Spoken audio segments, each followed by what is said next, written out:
दोस्तों नमस्कार, आपका फिर से स्वागत है पार्ट 2 सेलिब्रेशन 2020 में। जी हाँ, 18वें वर्ष में प्रवेश का ये महोत्सव आज और गौरवशाली बन चुका है।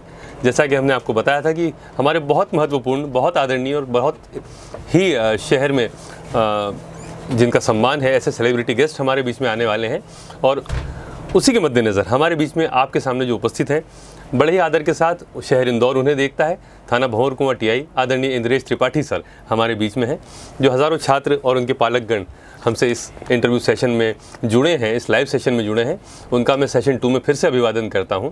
और कई छात्रों के जो नेट के माध्यम से ऑनलाइन सेशन के लिए जो सवाल आए हैं, उनके माता पिता के सवाल आए हैं, उन्हें उनके जवाब देने के लिए आदरणीय त्रिपाठी सर से बढ़िया शख्सियत मैं नहीं समझता कि कोई और हो सकते हैं। तो बहुत बहुत स्वागत है सर आपका कौटिल्य एकेडमी परिवार में। चलिए, धन्यवाद आप लोग को भी स्थापना दिवस की कौटिल्य को। जी बहुत धन्यवाद सर। आपका समय बहुत महत्वपूर्ण है, क्योंकि कोरोना का कालखंड है और आपने एक फाइटर के तौर पर शहर इंदौर को बहुत बखूबी संभाला है। हम आपका बहुत कम समय लेंगे, तो चंद सवाल जो कुछ यहाँ पर आए हैं सर, जो नए प्रशिक्षु बच्चे हैं उनके लिए, तो उनमें से एक सवाल आता है कि MPSI बनने के बाद में मुख्य जिम्मेदारियाँ क्या आती हैं जीवन में? बड़ा आपका सवाल महत्वपूर्ण सवाल है कि लोग सर्विस ज्वाइन तो कर लेते हैं जी, लेकिन अगर वो पहले से मानसिक रूप से तैयार नहीं है, कुछ ये सोचते हैं कि कुछ मूवी देख के जी कि हम ऐसा ही बन जाएंगे तो ये करेंगे, जबकि अब जो पुलिस का रूप हो गया है जी, ये पुलिस की स्थापना 1861 में हुई थी जब पुलिस एक्ट बना था। लेकिन अब जैसे अभी लॉकडाउन आपने देखा होगा जी, खाना भी बंटवाना है, गरीबों को हॉस्पिटल भी भेजना है, उनकी केयर भी करना है। तो पुलिस जब आदमी सब इंस्पेक्टर बनता है तो उसके साथ जो भी व्यक्ति समस्या लेके आता है जी, वो जरूरी नहीं है कि सीधा सीधा वो कोई अपराध की समस्या हो। कई बार पारिवारिक मैटर भी आते हैं जी, पति पत्नी के झगड़े हैं, माँ बाप के हैं, बेटे पुत्र के हैं। तो सब इंस्पेक्टर बनने के बाद सबसे पहले तो वो ये मान के चले कि वो ये ना सोचे कि बहुत बड़े पद पे पहुंच गया हूँ या मैं कोई रुतबे वाला हो गया, वो कुछ नहीं है। आपको जन सेवा का दिमाग में बिठा के आना है फंडा कि यार हमको लोगों की सेवा करना है जी, हम लोगों की मदद करना है। जी, क्योंकि पुलिस के पास वही व्यक्ति आता है जो बहुत मजबूरी में होता है। जी, किसी का चोरी होगी, किसी का लड़का भागेगा, कोई गाली देगा, जी, कोई घटना होगी, कोई एक्सीडेंट होगा। तो जब भी आदमी सब इंस्पेक्टर जो बनना चाह रहे हैं और बनना चाह रहे हैं तो बनेंगे निश्चित रूप से, क्योंकि आप लोग जो मेहनत कर रहे हैं सब लगे हुए हैं। मैं तो बहुत दिन से जुड़ा हुआ हूँ, जानता हूँ कौटिल्य का नाम आपका, सुन रहा हूँ मैं, रीवा में भी था मैं, वहाँ पर रीवा की ब्रांच डली थी। तो बड़े अच्छे शिक्षक हैं। बस आप अपनी मेहनत करते जाइए और आने के बाद ये मान के चले कि आपको सेवा करने जाना है। और इसमें आपको रात की नींद भी छोड़ना पड़ेगी, खाना भी छोड़ना पड़ेगा। कई बार आप खाना खाने बैठे हो, कोई घटना हो गई तो छोड़ के जाना पड़ेगा। कोई व्यक्ति आपका नज़दीकी भी होगा, लेकिन यदि उसने क्राइम किया हुआ है तो फिर आपको कानूनी तौर पे उससे वैसे व्यवहार करना पड़ेगा जो कानून की मंशा है। तो ये मुख्यतः जो जिम्मेदारियां आपको, एक नैतिक दायित्व का बोध भी कहीं सर ने कराया। एक सवाल बिल्कुल इससे लगा हुआ, जुड़ा हुआ आया सर, कि एक सामान्य लाइफस्टाइल जो होती है उसमें पुलिस ज्वाइन करने के तुरंत बाद क्या मूल परिवर्तन आता है? इसमें सामान्य लाइफस्टाइल खत्म ही हो जाती है। अच्छा जी। इसमें क्या है कि पुलिस में फायदे भी बहुत हैं जी, तो कुछ एक परिवार के लोगों को तो निश्चित रूप से समय कम दे पाते हैं जी, लेकिन क्या है कि परिवार के लोग भी स्वीकार कर लेते हैं। और जैसे अभी लॉकडाउन हुआ जी, लोगों ने, घर वालों ने देखा हम नहीं जगह 2.5 महीने हम घर नहीं गए, हम लोग हम होटल में रुके। चूंकि ये था कि ऐसा ना हो कि 3 बार नहाना है, कपड़े धोना है, इन्फेक्शन घर वालों को ना हो जाए। तो हम लोग का ऑर्डर थे, हम लोग की व्यवस्था रुकने की थी, तो हम लोग 2.5 महीने 3 महीने बाहर ही रहे अपने होटल में। लेकिन कभी क्या वीडियो कॉलिंग कर लिया, कभी बाहर से मिल के आ गए, बाहर खाना खा लिया। लेकिन घर वालों को ये संतुष्टि रहती है कि आज जितनी बड़ी बीमारी महामारी फैली थी कि मेरे फादर, मेरे हस्बैंड, मेरे भाई इसमें लगे हुए हैं, तो वो एक जो एक उनको खुशी मिलती है। तो कोई 2 दिन घुमाता है, अगर हम 2 घंटे भी देते हैं तो 2 घंटे उनको ज़्यादा मायने रखते हैं। बड़ी बात है। हाँ, लेकिन आप सोचो कि आप हर शादी में शामिल हो जाओ, जी, हर फ्रेंड की बारात में चले जाओ, ये संभव नहीं हो। तो ये थोड़ा मुश्किल पड़ता है। क्योंकि काम ऐसा है कि 24 आवर की नौकरी हमारी है पुलिस की। बिल्कुल ठीक। कब क्या घटना हो जाए तो ज़्यादा मिलता है, जो बहुत ज़रूरी होता है मिलता है, लेकिन आप बिल्कुल फ्री नहीं होते आप। बिल्कुल ठीक है क्योंकि कानून व्यवस्था की ड्यूटी होती है, जी कहीं चोरी ना हो, घटना ना हो, जी स्थिति बनी रहे। जी कोरोना काल में हमने देखा, जी मैं पहले MIG में था, वहाँ 350 मरीज थे कोरोना के, जी तो उनको काढ़ा बंटवाना है, जी। उनको समझाना है, तो लगता है कि ये काम ज़्यादा महत्वपूर्ण है। जी फिर जब आदमी पुलिस सर्विस में आ जाता है तो उसको फिर ये चीज़ खत्म भी हो जाती है। वो इतना संतुष्ट हो जाता है सर्विस में जी कि फिर उसे लगता नहीं है कि कोई, इसी में अपना सुख मिल जाता है। इसी में सुख मिल जाता है। देखिए जैसे आदरणीय त्रिपाठी सर बात कर रहे हैं कि एक बहुत बड़ी बात हमारे सामने ये भी खुलती है कि जैसा कि सर ने अपने वक्तव्य के शुरू में कहा था, एक छोटा सा इशारा दिया था कि फिल्में देख के प्रभावित होकर आप कोई वर्दी धारण करने की सोच लेते हैं, लेकिन क्या आपने कभी सोचा था आज त्रिपाठी सर के वक्तव्य को सुनने के पहले कि पुलिस की वर्दी धारण करके आप काढ़ा भी बांट रहे होंगे? ये प्रकृति का एक प्रकोप आया, लेकिन उसमें एक बहुत बड़ी जिम्मेदारी पुलिस विभाग ने निभाई है और बहुत प्रशंसा हासिल की है। आज पुलिस के प्रति, वर्दी के प्रति दृष्टि बदली है। सिर्फ अपराध उन्मूलन काम नहीं रह गया था पुलिस का, आपकी जान बचाना, आपके घरों तक पहुंच के आपकी जान बचाना, ये जिम्मेदारी भी बहुत महत्वपूर्ण हो गई थी। तो ये जो सवाल जिनका भी था कि लाइफस्टाइल में क्या परिवर्तन आते हैं, तो आप देखिए आप कुछ तौर पे सामाजिक पारिवारिक रूप से कटते हैं, लेकिन सर ने जैसा अंत में कंक्लूड किया कि मज़ा आने लगता है, फिर इसी में सुख ढूंढ लेते हैं। सर एक सवाल है किसी बालक का कि SI से लेकर किस पोस्ट तक प्रमोशन हो सकता है, कहाँ तक प्रमोशन संभव है? इसमें जनरली जब मेरा टाइम जो था जी मैं 97-98 बैच का सब इंस्पेक्टर हूँ, तो मैं 14 साल में TI बना जी। लेकिन अब शासन ने कर दिया है कि अब 7 ईयर्स में लोग TI बन जाते हैं। जी तो अभी मेरी 14 साल बची है सर्विस, अभी मैं TI हूँ और 1.5 साल 2 साल में हम लोग का CSP हो जाएगा, उस पर हम प्रमोट हो जाएंगे, फिर 7 साल में एडिशनल SP जी। तो जो हमको 14 साल लगते थे जी तो हम लोग एक एडिशनल SP रैंक तक पहुँच जाएंगे। अब जो निकट भविष्य में जो लोग भर्ती हुए हैं बाद में, जी तो ये पुलिस अधीक्षक पद तक, ये SP तक पहुँच सकते। अभी लोग बन जाएंगे, रिकॉर्ड खराब ना हो। जी कुछ लोग क्या करते हैं कि फिर अपना रिकॉर्ड खराब कर लेते हैं। जी जी रिकॉर्ड खराब कैसे होता है कि आप ये कोई आपको घटना हुई, आपने लापरवाही दिखाई, आप कहीं चले गए। जी अब इसमें आपको बताना चाहूँगा, मैं आपने जो बात छेड़ी थी जी कि कोरोना काल में लोगों ने बोला कि सर एक लेडी है 70 ईयर्स की, उनको खाना नहीं है तो खाना पहुँचाना है। जी मेरा नंबर दे दो, व्हाट्सअप कर दो। उन्होंने मुझे व्हाट्सअप करा, बोले सर साथ में 30 टैबलेट भी भेजना है शुगर की। तो हम लोगों ने 30 टैबलेट भेजी और दोनों टाइम फिर खाना उनके यहाँ पहुँचाया। जी जी जी संस्थाएं बांट रही थी, जी तो राशन बांटा। तो बहुत सारी चीज़ ऐसी हैं कि फिर तो खुशी मिलती कि जो इंदौर को बचाने में, जी फिर से संवारने में जी हम लोग का योगदान है। और निश्चित रूप से यहाँ की जनता इतनी अच्छी है, इंदौर में पब्लिक, जी कि आपने जो बोला है जी तो उतना सम्मान भी उनने दिया है।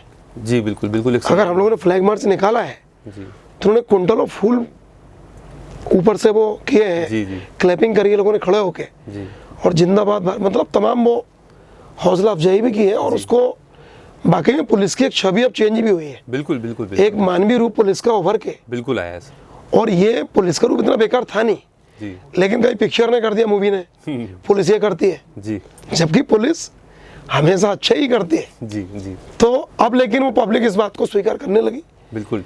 कि वो रूप, तो ये सब लोग इसको मान के चलें कि आपको एक सेवा करने का एक बैठे बैठे अवसर मिलता है पुलिस विभाग में आके।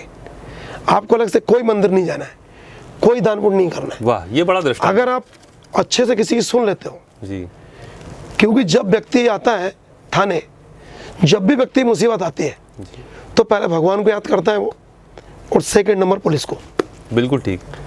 और सीधा थाने आता है वो। जी और हमसे मिलके, जी पहला तो उसको मिलके आधा ठीक लगता है, जी फिर जब कार्रवाई होती है, उसकी समस्या हल होती है, जी तो उसको भी खुशी मिलती है और हमको भी मिलती है। बिल्कुल। इस संतुष्टि का मोल पुरस्कार से कहीं ऊपर है सर। तो ये सब लोग इसको मन रूप से मन स्थिति बना लें अपनी जी कि हमको आना है, तो बिल्कुल प्रैक्टिकली तैयार होके आना, मानसिकता से एक- तैयार होके। और उस चीज़ का आपको फायदा मिलता है, यकीनन। आपको, आपके परिवार को। जी जी और ये तो कटु सत्य है जी कि आप जैसा बोगे वैसा काटोगे। बिल्कुल ठीक कह रहे हैं। आप अच्छा करेंगे, आपके बच्चे अच्छे होंगे, बिल्कुल। आपकी मान प्रतिष्ठा होगी, जी। स्वास्थ्य अच्छा होगा। एक अंतिम सवाल आपका, बहुत बहुमूल्य समय सर। एक तो कोरोना महामारी में आपका एक विद्यार्थियों को संदेश, और दूसरा बच्चे इस वक्त पे जो दौर है कि आगे अंधकार दिख रहा है कि अभी ऑनलाइन एजुकेशन आ गई है, और तैयारी जो करने की बच्चे जिन्होंने मानसिकता बनाई थी उनके लिए थोड़ा सा एक रोक आ गया है। तो यहाँ पर आप जैसे व्यक्तित्व का एक मोटिवेशनल संदेश छात्रों के लिए, उनके पालकगण के लिए, कि वो अपने बच्चों के प्रति क्या मानसिकता डेवलप करें प्रशासनिक सेवा चयन परीक्षाओं के लिए। बहुत सारे बच्चे लगातार आते रहे, तो उनका भी एक आपके माध्यम से एक संदेश जाना बहुत आवश्यक है सर, कि वो मोटिवेटेड रहे। नहीं, बड़ा अच्छा प्रश्न है आपका, चूँकि वर्तमान में ये बच्चों के सामने मैं भी कहीं से मिला हूँ जी, चूँकि इंदौर मान लो भोरपुर जब से आया हूँ मैं जी, तो लोग पूछते हैं कोचिंग कब शुरू होगी सर। जी, कहीं सतना के, विदिशा के, कटनी के लोग जा रहा हूँ मैं जी, कुछ मेरे रिलेटिव भी बच्चे वो भी हैं। तो ये निश्चित रूप से बच्चों के लिए, एक उनके पेरेंट के लिए समस्या है और एक चिंता का विषय भी है। वो सोच रहे थे कि यार इस साल PSC रिजल्ट आया, हम कर लेंगे जी, लेकिन एक सिद्धांत है जो रेस में, दौड़ में सिद्धांत होता है जी, कि अगर ट्रैक अच्छा बना हुआ है जी, और 25 लड़के दौड़ते हैं, जी, तो 25 लड़के जब दौड़ते हैं और उनको ट्रैक बहुत अच्छा है तो निश्चित रूप से कंपटीशन बराबर रहता है। जी, और अगर कभी ट्रैक गड़बड़ है, जी, व्यवस्था नहीं है, कुछ कंकड़ पत्थर भी है, तो वो दिक्कत सभी 25 को होती है, बिल्कुल, क्योंकि कंपटीशन उन्हीं के बीच में है। तो अगर कोई ये सोचे कि मैं ऑनलाइन कर रहा हूँ, तो चूंकि पूरे देश की स्थिति है इस समय, प्रदेश की स्थिति है, जी, तो कंपटीशन आपस में है। जब हम लोग पढ़ते थे, हम छठी में आके ABCD सीखे जी, और हम लोग बने। UPSC मेंस भी दिया मैंने, जी, PSC तैयारी कर रहा था, इसमें हो गया, इसमें आ गया मैं। तो ये कोई दिक्कत की बात नहीं है, क्योंकि कंपटीशन आपके बीच में है जी, और सभी उसी स्थिति में। अगर कोई नदी पार करना है जी, और गांव में वो एक लकड़ी का बना हुआ तो एक है, ही सभी को उससे जाना है, बिल्कुल ठीक, तो वो स्थिति अभी है। जी, सिर्फ आपकी जीवन शैली, आपकी जीवटता जी, और आपका दृढ़ संकल्प जी, कि मुझे करना है। कितने महापुरुष हुए जो बिजली नाइट में खंभे में पढ़ते थे बड़ी कहानी है, सही सही और उसमें पढ़ते थे, सही बात है, लिंकन जी, लेकिन उसके बाद आगे बढ़े कि नहीं बढ़े वो। जी, तो अगर आपको आगे जाना है तो सफलता, परिश्रम का तो कोई हल, उसका कोई विकल्प नहीं है। वाह, और अगर आप परिश्रम की तलवार लेके आप चलोगे तो सब झाड़ी आप काट लोगे। और कोरोना, अब ये सभी लोग जो बोल रहे हैं, अब कोरोना का असर वैसा रहा नहीं। इंदौर में जो लोगों ने एक बना के रखा था, जी, अब क्या स्थिति है, 1500 लोगों में से 24 लोग कोरोना पॉजिटिव है और 24 में भी कोई सिम्टम नहीं है। वो घर में ही, उनको, मैं तो बहुत जुड़ा हुआ हूँ, जी, उनको घर में ही रख के उनका ट्रीटमेंट चल रहा है।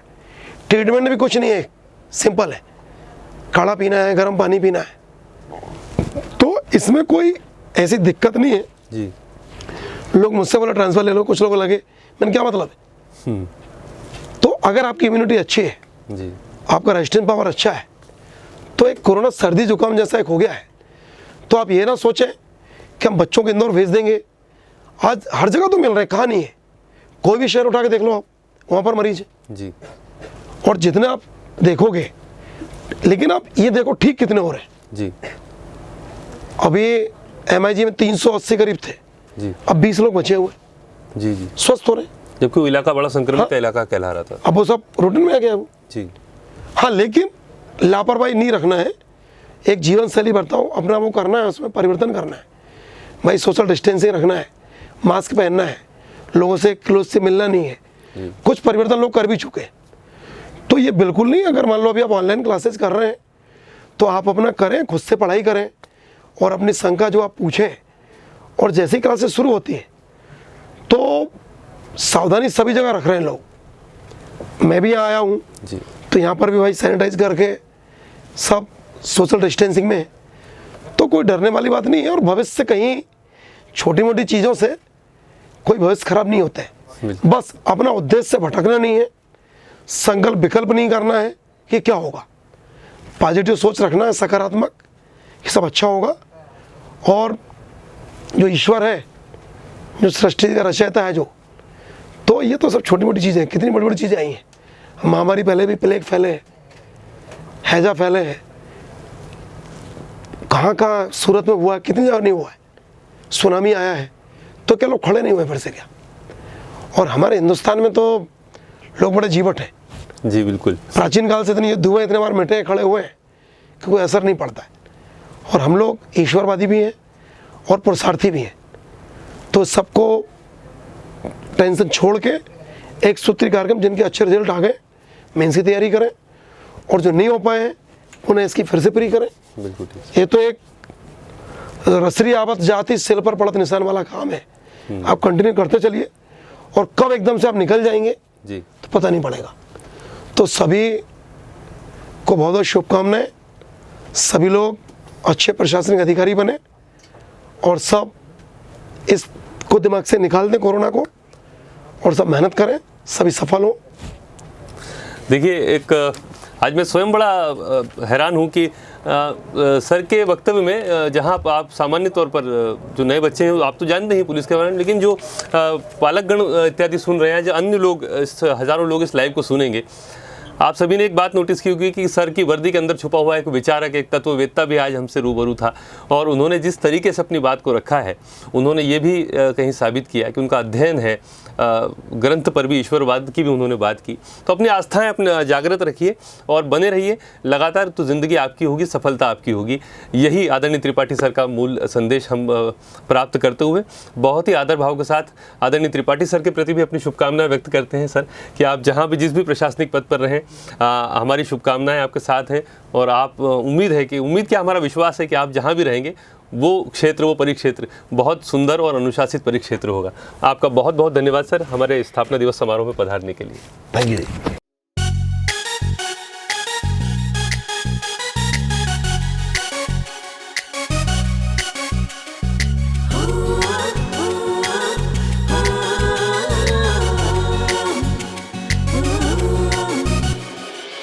आँखों में सपने हैं जो आए हम उनमें रंग भरने को, आँखों में सपने हैं जो आए हम उनमें रंग भरने को। अफसर बनेंगे कुछ ऐसा करेंगे, अफसर बनेंगे कुछ ऐसा करेंगे, देश के विकास में हर एक विभाग में होंगे हम कॉटिलियंस। कॉटिल कॉटिल हम है कॉटिल वाले, कॉटिल कॉटिल हम है कॉटिल वाले। Kautil academy, Kautil academy, Kautil academy, Kautil academy, Kautil academy, Kautil academy.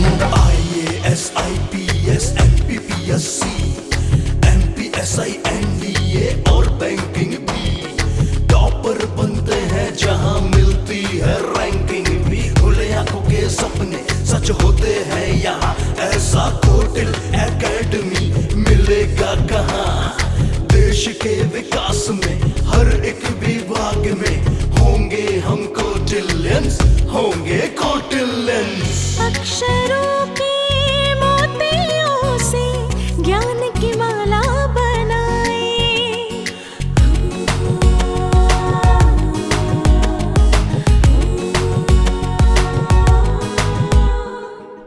अक्षरों के मोतियों से ज्ञान की माला बनाए। उम्मीदें अपनों की सारी सच करके ही दिखाए। ऐसा एक जहां कॉटिल मेरा, बेहतर है फ्यूचर यहाँ। देश के विकास में हर एक विभाग में होंगे हम कॉटिलियंस। कॉटिल कॉटिल हम है कॉटिल वाले,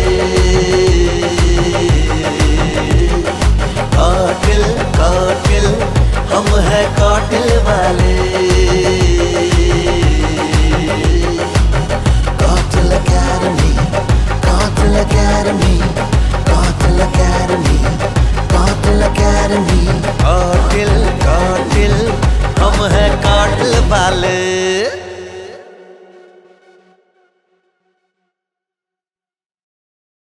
नमस्कार। नमस्कार साथियों, आपका एक बार फिर से स्वागत है कौटिल्य एकेडमी स्थापना दिवस समारोह में।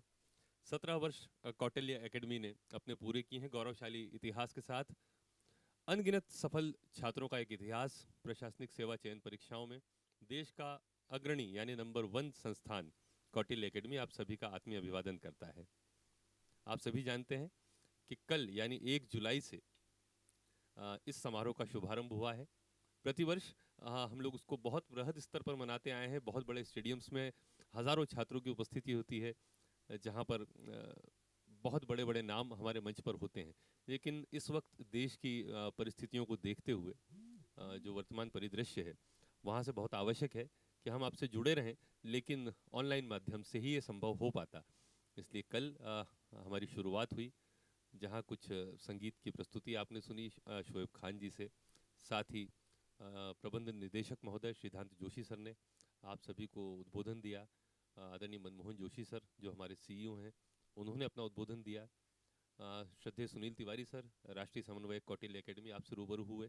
साथ ही हमारे विशिष्ट अतिथि भंवर कुआं थाना प्रभारी श्रद्धेय इंद्रेश त्रिपाठी सर हमारे साथ रहे।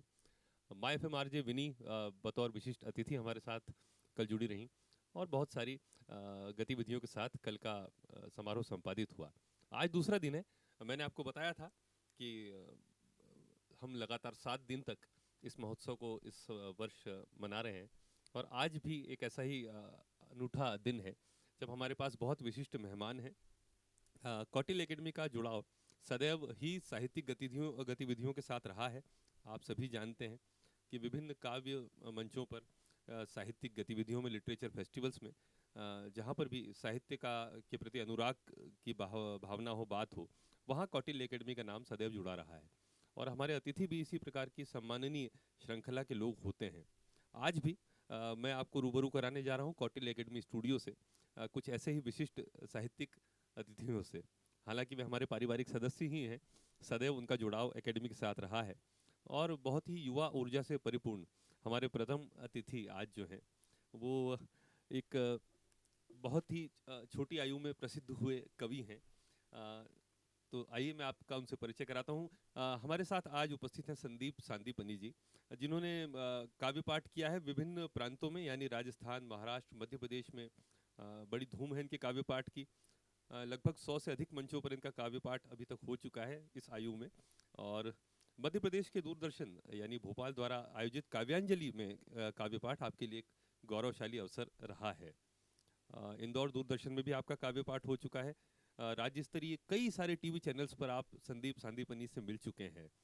बहुत ही गौरव का विषय कि आज हमारे साथ उपस्थित हैं। गीत और गज़ल की विधा में इनका लेखन जो है चमक रहा है इन दिनों। मूलतः जो स्ट्रेंथ जिसे कहता है कोई कवि अपनी, तो वहाँ ग्रामीण अंचल और नवगीत विधा से जुड़े इनके जो गीत हैं वो बहुत प्रचलित हैं, सुने जा रहे हैं, और सदैव उत्सुक भी रहते हैं। तो एक ग्रामीण खुशबू लिए हुए मैं जब भी उन्हें मिलता हूँ, उन्हें देखता हूँ, तो अभी वर्तमान में आप देख रहे हैं कि नीलोत्पल मृणाल जी जो ग्रामीण अंचल की एक खुशबू लेकर बड़े मकबूल हो रहे हैं, बड़े प्रसिद्ध हो रहे हैं, वैसी ही खुशबू मुझे कहीं संदीप सांदीपनी से लगातार आ रही है। और उम्मीद करता हूँ कि ऐसा ही एक गौरवशाली भविष्य भाई संदीप सांदीपनी का भी हो। कौटिल्य एकेडमी परिवार उन्हें अपने बीच में पाकर अभिभूत है, गौरवान्वित है।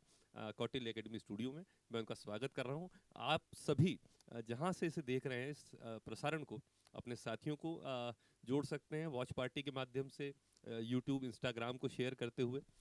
ज़रूर जुड़िए संदीप सांदीपनी को सुनने के लिए। तो आइए मैं बड़े ही गौरव के साथ, बड़े ही आनंद के साथ, अतिरेक के साथ स्वागत करता हूँ संदीप सांदीपनी जी का हमारे साथ है। संदीप भाई, स्वागत है आपका। माइक ले सकते हैं आप। कौटिल्य एकेडमी अपने 18वें वर्ष में प्रवेश कर रहे हैं हम लोग आज, और आज दूसरा दिन है। साहित्य के प्रति अनुराग की जो हमारी परंपरा है, उसमें हम आपका स्टूडियो में बहुत बहुत स्वागत करते हैं। सबसे पहले विनीत भैया, जैसे आपने बताया कि कौटिल्य एकेडमी प्रतिवर्ष एक बहुत बड़ा साहित्यिक आयोजन करता है, और इस वर्ष भी उसे जारी रखने के लिए ऑनलाइन के माध्यम से हम लोग कर रहे हैं। मैं सबसे पहले कौटिल्य एकेडमी को बहुत बहुत शुभकामनाएं, बधाई प्रेषित करता हूं। बहुत धन्यवाद। कि यह कौटिल्य एकेडमी जो पूरे हिंदुस्तान में अपना एक अलग नाम रखती है, ये दिनों दिन और तरक्की के पायदान चढ़े और सभी कौटिल्य एकेडमी को और जितने लोग यहाँ से पढ़ाई कर चुके हैं, जो पढ़ रहे हैं और जितना स्टाफ है, सभी लोग साहित्य के प्रति मैं जब से देख रहा हूँ कि कौटिल्य एकेडमी साहित्य के प्रति जितनी समर्पित है, शायद कोई संस्था या कोई शिक्षण संस्थान उतना समर्पित नहीं है। तो बधाई का पात्र कौटिल्य एकेडमी है। मैं बहुत बहुत बधाई प्रेषित करता हूँ। बहुत धन्यवाद संदीप भाई। मैं चलता हूँ आपके काव्य पाठ की ओर। हमें बड़ी शीघ्रता है, बड़ी उम्मीदें हैं आज आपके काव्य पाठ से कि आज जितने छात्र और उनके पालकगण बहुत सारे इस माध्यम से आपसे जुड़े हैं आज, तो उम्मीद करता हूँ कि उनकी जो पिपासा है, जो प्यास है, वो ज़रूर तृप्त होगी आपके काव्य पाठ से। तो कहाँ से शुरुआत की जाए आपके काव्य पाठ की? बहुत सारे रंग हैं आपके वैसे तो। जी हाँ, मैं सबसे पहले अभी जो चीन का और भारत का जो एक मसला हुआ, हमारे बड़ा प्रासंगिक है। कुछ जवान शहीद हुए, तो मैं हालांकि गीत गज़ल का विधा का व्यक्ति हूँ, पर कुछ देश के नाम, कुछ पंक्तियाँ रखना चाहता हूँ। बहुत इसके अच्छी बाद मैं अपने जो ग्रामीण अंचल जिसमें मेरा लेखन करना पसंद करता हूँ, जी, उस विषय में करेंगे। मैं चार पंक्तियाँ रखता हूँ। स्वागत है संदीप भाई।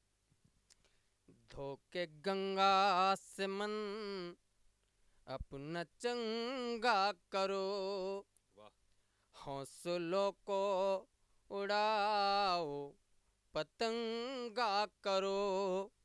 ओ तुमको रंगना ही है घर के से रंग में, तुमको रंगना ही है घर किसी रंग में, अपने जीवन को पूरा तिरंगा करो, अपने जीवन को पूरा तिरंगा करो। और इसी कड़ी में हमारे जो युवा साथी हैं, उनके लिए एक संदेश देना चाहता हूँ चार पंक्तियों के माध्यम से कि मुहब्बत में किसी की तुम न खुद बदनाम कर देना, मुहब्बत में किसी की तुम न खुद बदनाम कर देना, किसी के प्यार में जीवन न तुम गुमनाम कर देना। मुहब्बत तो इबादत है मगर मेरी ये विनती है, मुहब्बत तो इबादत है मगर मेरी ये विनती है, मुहब्बत करनी है तुमको वतन के नाम कर देना, मुहब्बत करनी है तुमको वतन के नाम कर देना। वाह संदीप जी, वाह। जितने भी लोग सुन रहे हैं, देखिए कि युवा ऊर्जा जो होती है उसे सही दिशा में यदि आप महसूस करें तो एक बहुत ही अलग विलक्षण प्रतिभाएं भी इस प्रकार की हमारे सामने आती हैं। कितना मोहब्बत को सीधा वतन से जोड़कर या किसी रंग में रंगना हो तो तिरंगा कर देना सीधे आप, एक कितनी सुंदर भावना बहुत सादे से मुक्तक के द्वारा सादे सी भावना में आपके सामने संदीप भाई ने प्रस्तुत की। स्वागत है संदीप भाई, बहुत अच्छा पढ़ रहे हैं आप, बड़ी अच्छी शुरुआत की है आपने। जी, और मैं इसी कड़ी में आगे बीच में कुछ श्रृंगारिक मुक्तक भी सुनाऊंगा, जहाँ पे मैंने ग्रामीण अभी जब लॉकडाउन चल रहा था उस समय काफ़ी लोग गांव की तरफ जा रहे थे, जबकि जो ग्रामीण अंचल का जो परिदृश्य है, जो सुंदरता है वो पहले से बरकरार है, पर लोगों को अब महसूस हुई, इन 2 महीनों में महसूस हुई कि गांव कितना सुंदर है। बिल्कुल ठीक। मैंने इस पर एक मुक्तक लिखा था, मैं आपके बीच में रखता हूँ। स्वागत है, पढ़िए। राधा कृष्ण का रिश्ता बिल्कुल सच्चा है, सुनिएगा दोस्तों। राधा कृष्ण का रिश्ता बिल्कुल सच्चा है, मन दर्पण के भांति दिलों में बच्चा है, ओ धर्म यज्ञ का अनुष्ठान भी होता है, ओ धर्म यज्ञ का अनुष्ठान भी होता है, भैया अपना गांव है सबसे अच्छा अरे है, भैया अपना गांव है सबसे अच्छा है। और विनीत भैया मैं चाहता हूँ कि जो ग्रामीण अंचल का गीत है, जी। मैं इसी फ्लो में गीत ग्रामीण अंचल का रखता हूँ, बहुत फिर आप कुछ बहुत श्रृंगारिक बहुत अच्छा गा रहे हैं। मुक्तक मैं रखूँगा जिस सभी तरीके के से बीच आपने में। रखा है कि भैया अपना गांव ही सबसे अच्छा है, बड़ी बड़ी एक अच्छी अलग दुनिया में जाने वाला गीत है। बहुत जी अच्छे। बिल्कुल, मैं चाहता हूँ कि इसी फ्लो में गांव का गीत ज़रूर। जो है। और मैंने जितना विनीत भैया लिखने की कोशिश करी, जितना मैंने काल देखा मैंने जी। वास्तविकता में, कुछ कवि के कल्पनाएं होती हैं, जी। पर जितना वास्तविक देखा मैंने कि ऐसा नहीं कि कवि के रूप में गांव का गीत लिखना है या माँ का गीत लिखना है या बहन के ऊपर गीत लिखना है, बेटी के ऊपर लिखना है, जी। तो उसको ज़बरदस्ती साधें। जी। मैंने ऐसा कभी करने की कोशिश नहीं करी, जो दिखा वो लिखने की कोशिश की है। आपके बीच में ये गीत रखता हूँ, स्वागत। सुन। जब जब मुझको याद आता है गांव में बीता बचपन, जब जब मुझको याद आता है गांव में बीता बचपन, मेरे आँखों में फिरता है अपने घर का आंगन, मेरे आँखों में फिरता है अपने घर का आंगन।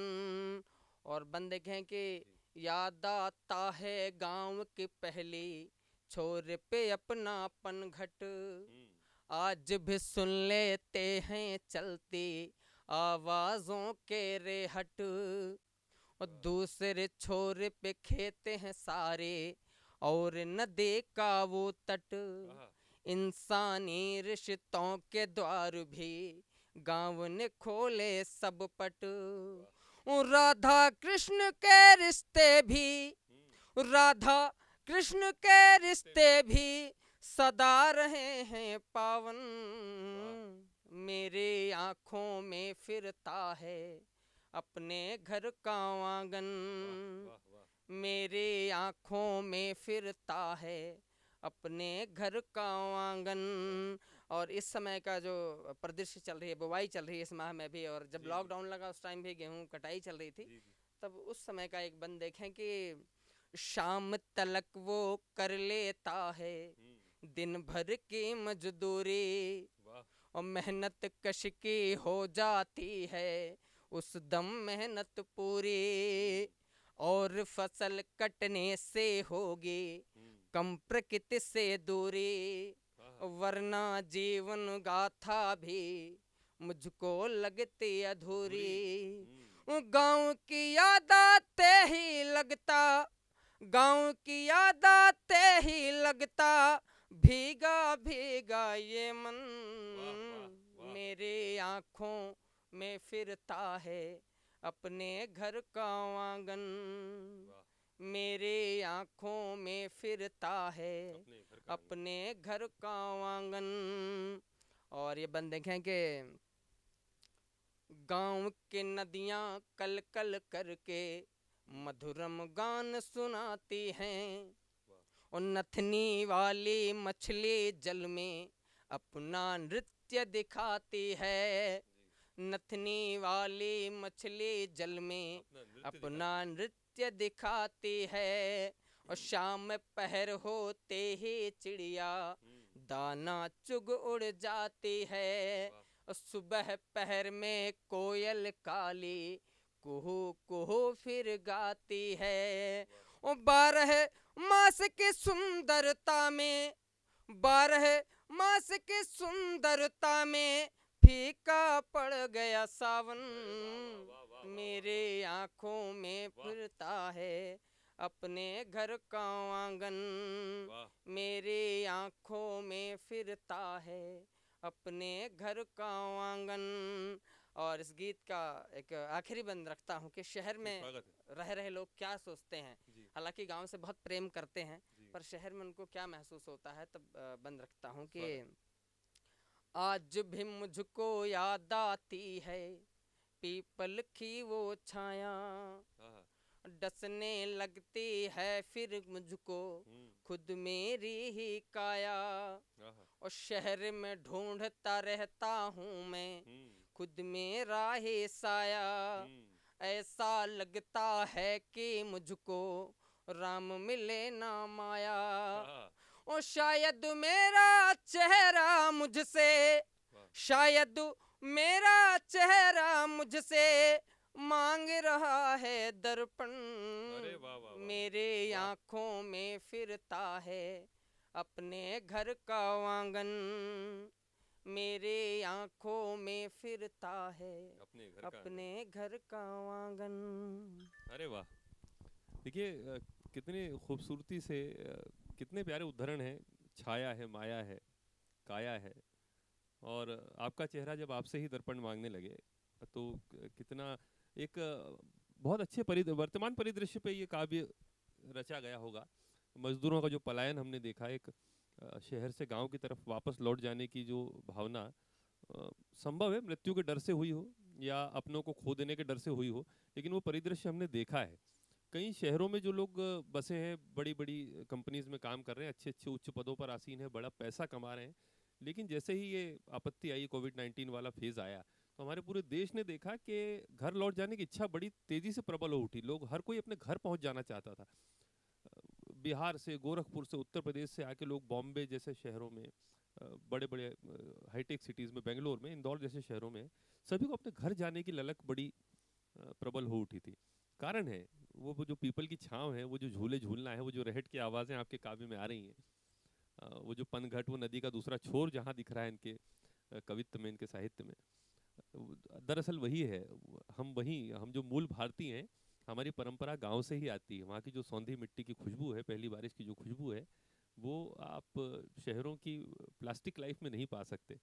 तो लौटना तो पड़ेगा। शायद ये आपत्तिकाल भी यही बता रहा है कि अपनी जड़ से जुड़े रहें, और ऐसे युवा गीतकार के माध्यम से जब ये ऐसे गीत आते हैं तो इस भावना को और बल मिलता है। कौटिल्य एकेडमी का प्रणाम है ऐसी युवा ऊर्जा को, ऐसे युवा सृजनकार को। माँ सरस्वती, माँ वागीशा आपकी लेखनी पर विद्यमान रहे। मैं यही शुभाकांक्षाएं आपको कौटिल्य परिवार से देता हूँ। पढ़ें, आप बहुत अच्छा पढ़ रहे हैं। बिल्कुल, बहुत बहुत धन्यवाद विनीत भैया। और मैं मेरे जो युवा साथी सुन रहे हैं, मैं कुछ एक दो श्रृंगारिक मुक्तक मैं उन तक रखता हूँ, और इसके बाद फिर मैं अपने गीत का थोड़ा सा फ्लेवर चेंज करूँगा। ज़रूर। मैं 4 पंक्तियाँ हमारे युवा साथियों के लिए पढ़ाना चाहता हूँ। ज़रूर। तुम्हारे इश्क, इससे पहले दूसरा पढ़ता हूँ। जी जी, आप अपने रंग में रहें। तुम्हारी जुल्फ का उपवन मुझे मधुवन सा लगता है। तुम्हारे जुल्फ का उपवन मुझे मधुवन सा लगता है। उठा लो सर से घूंघट जो तो सब रोशन सा लगता है। भले कोई भी मौसम हो, उमंगें दिल में उठती हैं। भले कोई भी मौसम हो, उमंगें दिल में उठती हैं। तुम्हें जब देखता हूँ मैं, मुझे सावन सा लगता है। तुम्हें जब देखता हूँ मैं, मुझे सावन सा लगता है। और 4 पंक्तियाँ और रखना चाहता हूँ। इसकी भूमिका एक छोटी सी है विनीत भैया कि कुछ लोग प्रेम करते हैं, बहुत से लोग में देखा प्रेम लिख रहे हैं, प्रेम करते हैं। प्रेम करना बुरी बात नहीं है, पर प्रेम की सफलता, ये मेरा हो सकता है कि जो एक प्यार की जो एक परिभाषा है, हो सकता है कोई उसका एक स्टैंडर्ड परिभाषा दी गई हो कि एक सफल प्रेम किसे कहा जा सकता हो, मुझे नहीं पता है। पर मैं व्यक्तिगत रूप से ये मानता हूँ कि अगर कोई प्रेमी या प्रेमिका अगर अपने घर परिवार को छोड़कर, हो सकता है महीने के 10 लाख या 1 करोड़ रुपए भी कमा रहे होंगे, तो सफल प्रेम की श्रेणी में नहीं आएगा। क्योंकि आप अगर अपने घर परिवार के, अपने लोगों को दिल दुखा के जा रहे हैं, तो आप संपूर्ण रूप से सुखी नहीं हैं। और अगर आप अपने सुख को अपने घर परिवार के साथ नहीं बांट सकते हैं, तो वो सफल प्रेम की श्रेणी में नहीं आएगा। और जब एक प्रेमी और प्रेमिका घर छोड़ के चले जाते हैं, और जब कोई बड़ा फेस्टिवल आता है, तो पति अपनी पत्नी से कहता है, और क्या कहता है 4 पंक्तियों के माध्यम से रखता हूँ हमारे युवा साथियों के बीच में। तुम्हारे इश्क में जाना ज़माना छोड़ आया हूँ, मैं यारो संग मस्ती का तराना छोड़ आया हूँ।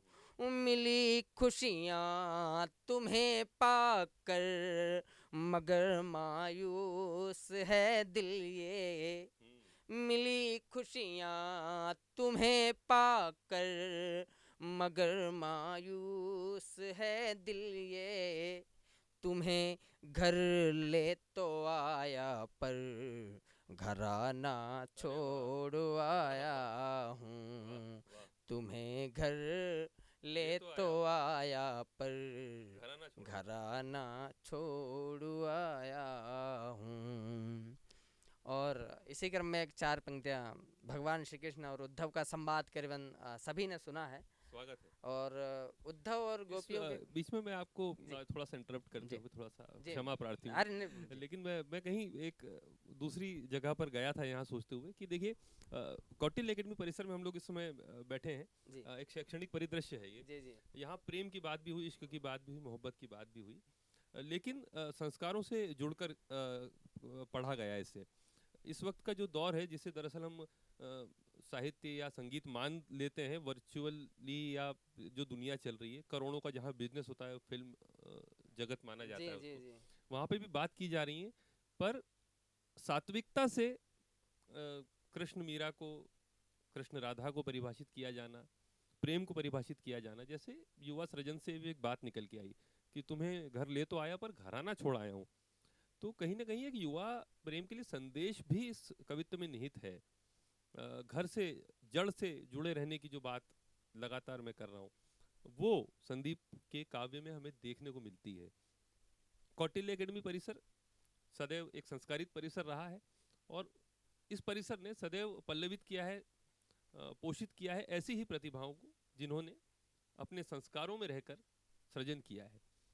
तो मैं फिर से एक बार बड़ा गौरव महसूस कर रहा हूँ कि आप जैसी एक संस्कारशीलता से भरी हुई वाणी आज यहाँ पर काव्य पाठ कर रही है। बहुत बहुत धन्यवाद। आप पढ़ें आपका भी और कौटिल्य एकेडमी का भी बहुत बहुत धन्यवाद प्रेषित करता हूँ कि आज हम सब लोग यहाँ पे बैठे हुए हैं। बिल्कुल, और बहुत सारे छात्र, उनके पालकगण आपको सुन रहे हैं। जी बिल्कुल, बहुत आशीर्वाद आपको मिलेगा सभी का, निश्चित धन्यवाद प्रेषित करता हूँ।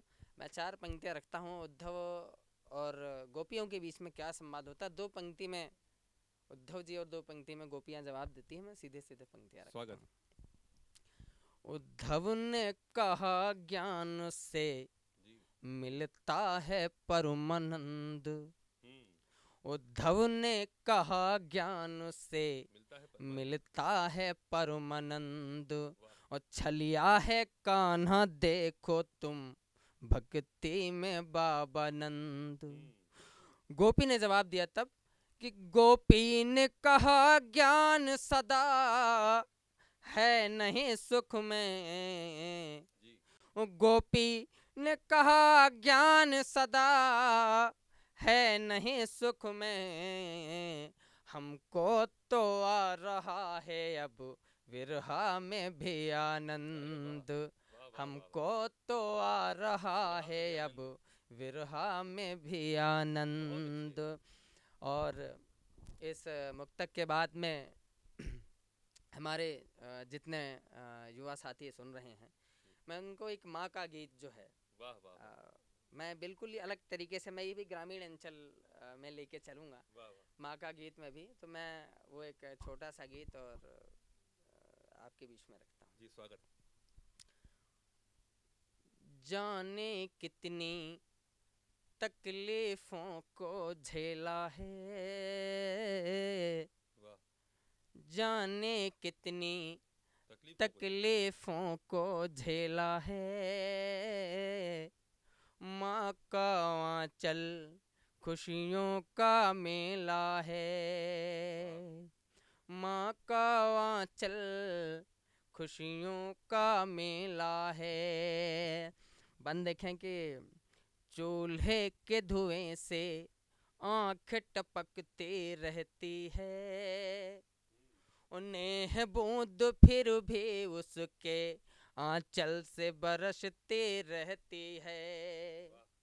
मुझको चश्मा बनवा देना कहती है, फिर खर्च वही पैसा मुझ पर कर देती है। बारिश के जैसे ममता का रेला है, माँ का आंचल खुशियों का मेला है। माँ बच्चों के संग जैसे परछाई है, मीरा के दोहे तुलसी चौपाई है। माँ वो है जिसकी राम ने गाथा गाई है। दिल की सच्ची बिल्कुल वो सबरी माई है। माँ किताब का हर पन्नावल बेला है। माँ किताब का हर पन्नावल बेला है। माँ का आंचल खुशियों का मेला है। और इसका मैं छोटे छोटे बंद रख रहा हूँ जिससे कि कुछ ज़्यादा मैं सुना सकूँ अपने युवा लोगों को। एक गीत मैं इस बंद में रखता हूँ कि दादी माँ का एक मैंने बंद लिया है कि अगर किसी भी 70 वर्ष की महिला होगी, अगर आप उसे बूढ़ा कह देंगे, घर के लोग अक्सर चिढ़ाते रहते हैं बूढ़ी बूढ़ी, पर वो बुरा नहीं मानती है। और उसका सिर्फ एक तर्क है, मैं देने की कोशिश करी है, आप सभी लोगों के बीच में रखता हूँ। दादी माँ को पोती पोता प्यारा है, इस कारण बूढ़ापन भी स्वीकारा है। दादी माँ को पोती पोता प्यारा है, इस कारण बूढ़ापन भी स्वीकारा है। खेल खिलौने और टॉफी का पिटारा है, इन आँखों ने भी देखा ये नज़ारा है। बूढ़े तन के अंदर मन मधुशाला है, माँ का आंचल खुशियों का मेला है। माँ का आंचल खुशियों का मेला है। ये माँ का गीत मैंने अभी लॉकडाउन में लिखा था, ये मैंने। नया गीत है जी मेरे ख्याल बिल्कुल। में। उसके बाद तो किसी मंच पे पढ़ा भी नहीं होगा। नहीं, अभी सबसे पहले यहीं पढ़ा है मैंने। सौभाग्यशाली हैं कि माँ का आंचल सबसे पहले कौटिल्य एकेडमी परिसर में आपने फैलाया है। और मैं उम्मीद करता हूँ कि आपका जो बहुत भविष्य हो बहुत सुखद हो, बहुत लंबी मंची यात्रा हो आपकी, और लगातार आप निरंतर इस प्रकार का साहित्य सृजन करते हुए उन्नति करते रहें। तो दोस्तों, ये थे हमारे साथ संदीप सांदीपनी।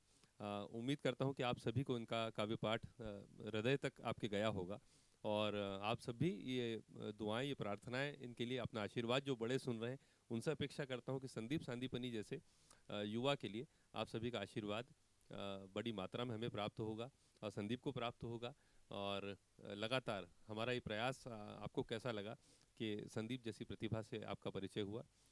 एक और प्रतिभा से मैं आपका परिचय बहुत जल्द कराने वाला हूँ, बस कुछ पलों का इंतज़ार, और फिर से हाजिर होता हूँ आपके सामने लेकर एक बहुत ही युवा ऊर्जा से परिपूर्ण कवि, बहुत अच्छे सृजक गौरव साक्षी के साथ। तो जल्दी मिलते हैं, कुछ देर का इंतज़ार, वापस हाजिर होता हूँ।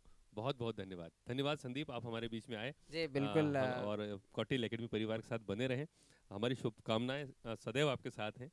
बहुत जल्दी किसी बड़े महोत्सव में, किसी बड़े मंच, आप अभी तो हम ऑनलाइन हैं, लेकिन आप जानते हैं कि कौटिल्य एकेडमी बस प्रतीक्षा में है कि लॉकडाउन जैसी स्थितियां जो बनी ये खुलें और अनुमति मिले बृहद आयोजन की, तो ज़रूर आप हमारे साथ एक बड़े मंच पर बहुत जल्दी आपको देखने की मेरी अपेक्षाएं रहेंगी। जी बिल्कुल, बहुत बहुत धन्यवाद आपका और सभी का।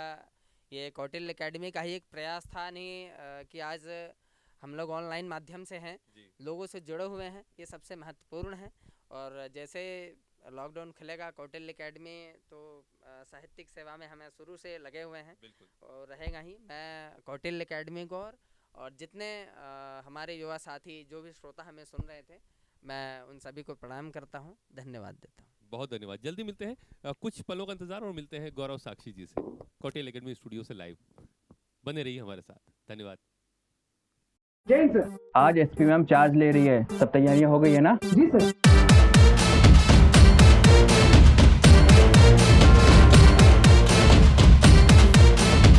मैडम सर, मेरी बिटिया आपसे मिलना चाहती है। हाँ बुलाओ। बिटिया, मैडम को नमस्ते करो। नमस्ते मैडम। क्या करती हो? मैं भी 10th की एग्जाम दे रही हूँ और मैं सच में आपकी बहुत बड़ी फैन हूँ। अरे वाह, आपसे एक बात पूछूं? पूछो। आप इतनी कम उम्र में IPS कैसे बन गई? 10th के बाद ही मैंने कोटिल एकेडमी में एडमिशन ले लिया। वहाँ से 5 साल का कोर्स करके मैं फर्स्ट अटेम्प्ट में सिलेक्ट हो गई। कोटिल एकेडमी, सफलता का प्रवेश द्वार। मैं बड़े ही आदर के साथ आप सभी से परिचित कराता हूं भाई गौरव साक्षी को, जो हमारे बीच में आज कौटिल्य एकेडमी स्टूडियो में उपस्थित हैं। स्वागत है गौरव, आप कैसे हैं आप? मैं बहुत अच्छा हूँ और सब बढ़िया। बहुत धन्यवाद मुझे यहाँ पे आपने आमंत्रित किया। कौटिल्य एकेडमी का मैं बहुत शुक्रिया अदा करना चाहता हूँ कौटिल्य एकेडमी को, और बधाई भी देना चाहता हूँ इस 18वें स्थापना दिवस की। और हर वर्ष हम अलग अलग माध्यमों से, कई बार तो मैं 1-2 बार तो लाइव भी मैंने ऑडियंस के रूप में आकर देखे हैं कार्यक्रम, और साहित्य के प्रति आपका जो समर्पण है कौटिल्य एकेडमी का, और जिस तरह से आप एक शैक्षणिक संस्था होने के साथ साथ साहित्यिक गतिविधियों में जो आपके कार्य हैं वो बहुत सराहनीय है, और निरंतर इसी तरह आगे बढ़ते रहें, यही मेरी शुभकामनाएं हैं आपको। बहुत धन्यवाद गौरव जी। आप हमारे साथ आज स्टूडियो में हैं, ये हमारे लिए एक बड़ा गौरवपूर्ण विषय है, बड़ा अच्छा दिन है, तो हम ज़रूर लाभ लेना चाहेंगे। जैसे आप यही भी हम संदीप भाई को सुन रहे थे, तो आपके भी काव्य पाठ से हम लोग अपने जो लाखों की संख्या में हमारे जो वर्तमान छात्र हैं, जो भूतपूर्व छात्र हैं, क्योंकि कौटिल्य एकेडमी के बारे में मैं जितना इतने वर्षों में मेरा जो जुड़ाव रहा है, ये बात तय है कि यहाँ व्यक्ति सिर्फ आता है, जाता नहीं है। जी बिल्कुल सही बात है। तो यहाँ जो आता है वो सिर्फ जुड़ जाता है। तो इस परिवार से कई लाखों लोग इस लाइव प्रसारण के माध्यम से, यूट्यूब, फेसबुक, इंस्टाग्राम के माध्यम से, क्योंकि इस बार विडंबना है कि हम क्या कर सकते बड़ा महोत्सव नहीं कर पा रहे, तो लाइव माध्यम से जोड़ रहे हैं। तो बहुत सारे लोग आपको देख रहे हैं, अपने पालक गणों सहित कई जो प्रशासनिक पदों पर चयनित अधिकारी हैं, वो छात्र भी बड़े सम्मान से समारोह को देख रहे हैं। तो आइए आप उन तक अपना काव्य पाठ पहुंचाएं। जी जी बिल्कुल। कहाँ से शुरुआत कर रहे हैं? जी, मूलतः मैं प्रेम का कवि हूँ, या यूँ कहें कि कविता लिखना सीख रहा हूँ, गीतकार हूँ। तो मैं 1-2 मुक्तक प्रेम के सुनाता हूँ, फिर चूँकि अभी प्रासंगिक गिग भी है, भारतीय सेना जो संघर्ष अभी सीमा पर कर रही है, तो मैं उनके सम्मान में भी कुछ पढ़ना चाहूँगा। तो मैं 1-2 पहले प्रेम के मुक्तक जो मैं पढ़ता हूँ अक्सर, और उसके बाद फिर जैसा आप आगे करते हैं। एक बार चूँकि ये कहें कि प्रेम का सबसे शरारती कवि मुझे कहेंगे तो वो गलत नहीं होगा। पत्नी को अनायास कहीं से पुरानी डायरी मिली, और उसने पूछ लिया कि ये जिसका नाम इस डायरी में है, उससे अधिक प्रेम था या मुझसे अधिक प्रेम है? एक मुक्तक से मैंने सलीके से जवाब देने की कोशिश की है। हिम्मत का एक खुददारी का मुक्तक सुनिएगा। जी आइए, स्वागत। वाक्य मेरा जरा सा तीखा है, वाक्य मेरा जरा सा तीखा है। वाह। सच को सच कहना हमने सीखा है। वाह। रुक्मिणी और राधा रानी से, रुक्मिणी और राधा रानी से कृष्ण को प्रेम एक सरीखा है। कृष्ण को प्रेम। और संदीप भाई ने एक बहुत अच्छी बात कही कि तुम्हें घर ले तो आया पर घराना छोड़ आया। छोड़ने वाली बात जहाँ तक है, तो मैंने भी एक खुददारी का मुक्तक लिखा, मैं आपको सुनाता हूँ कि रीत हमसे न तोड़ी जाएगी। और दूसरे बंद में प्रेमी वो छोड़ने के लिए तैयार हो गया जो कोई भी प्रेमी शायद नहीं छोड़ना चाहेगा। मैं सुनाता हूँ। रीत हमसे न तोड़ी जाएगी, प्रीत तुमसे न जोड़ी जाएगी।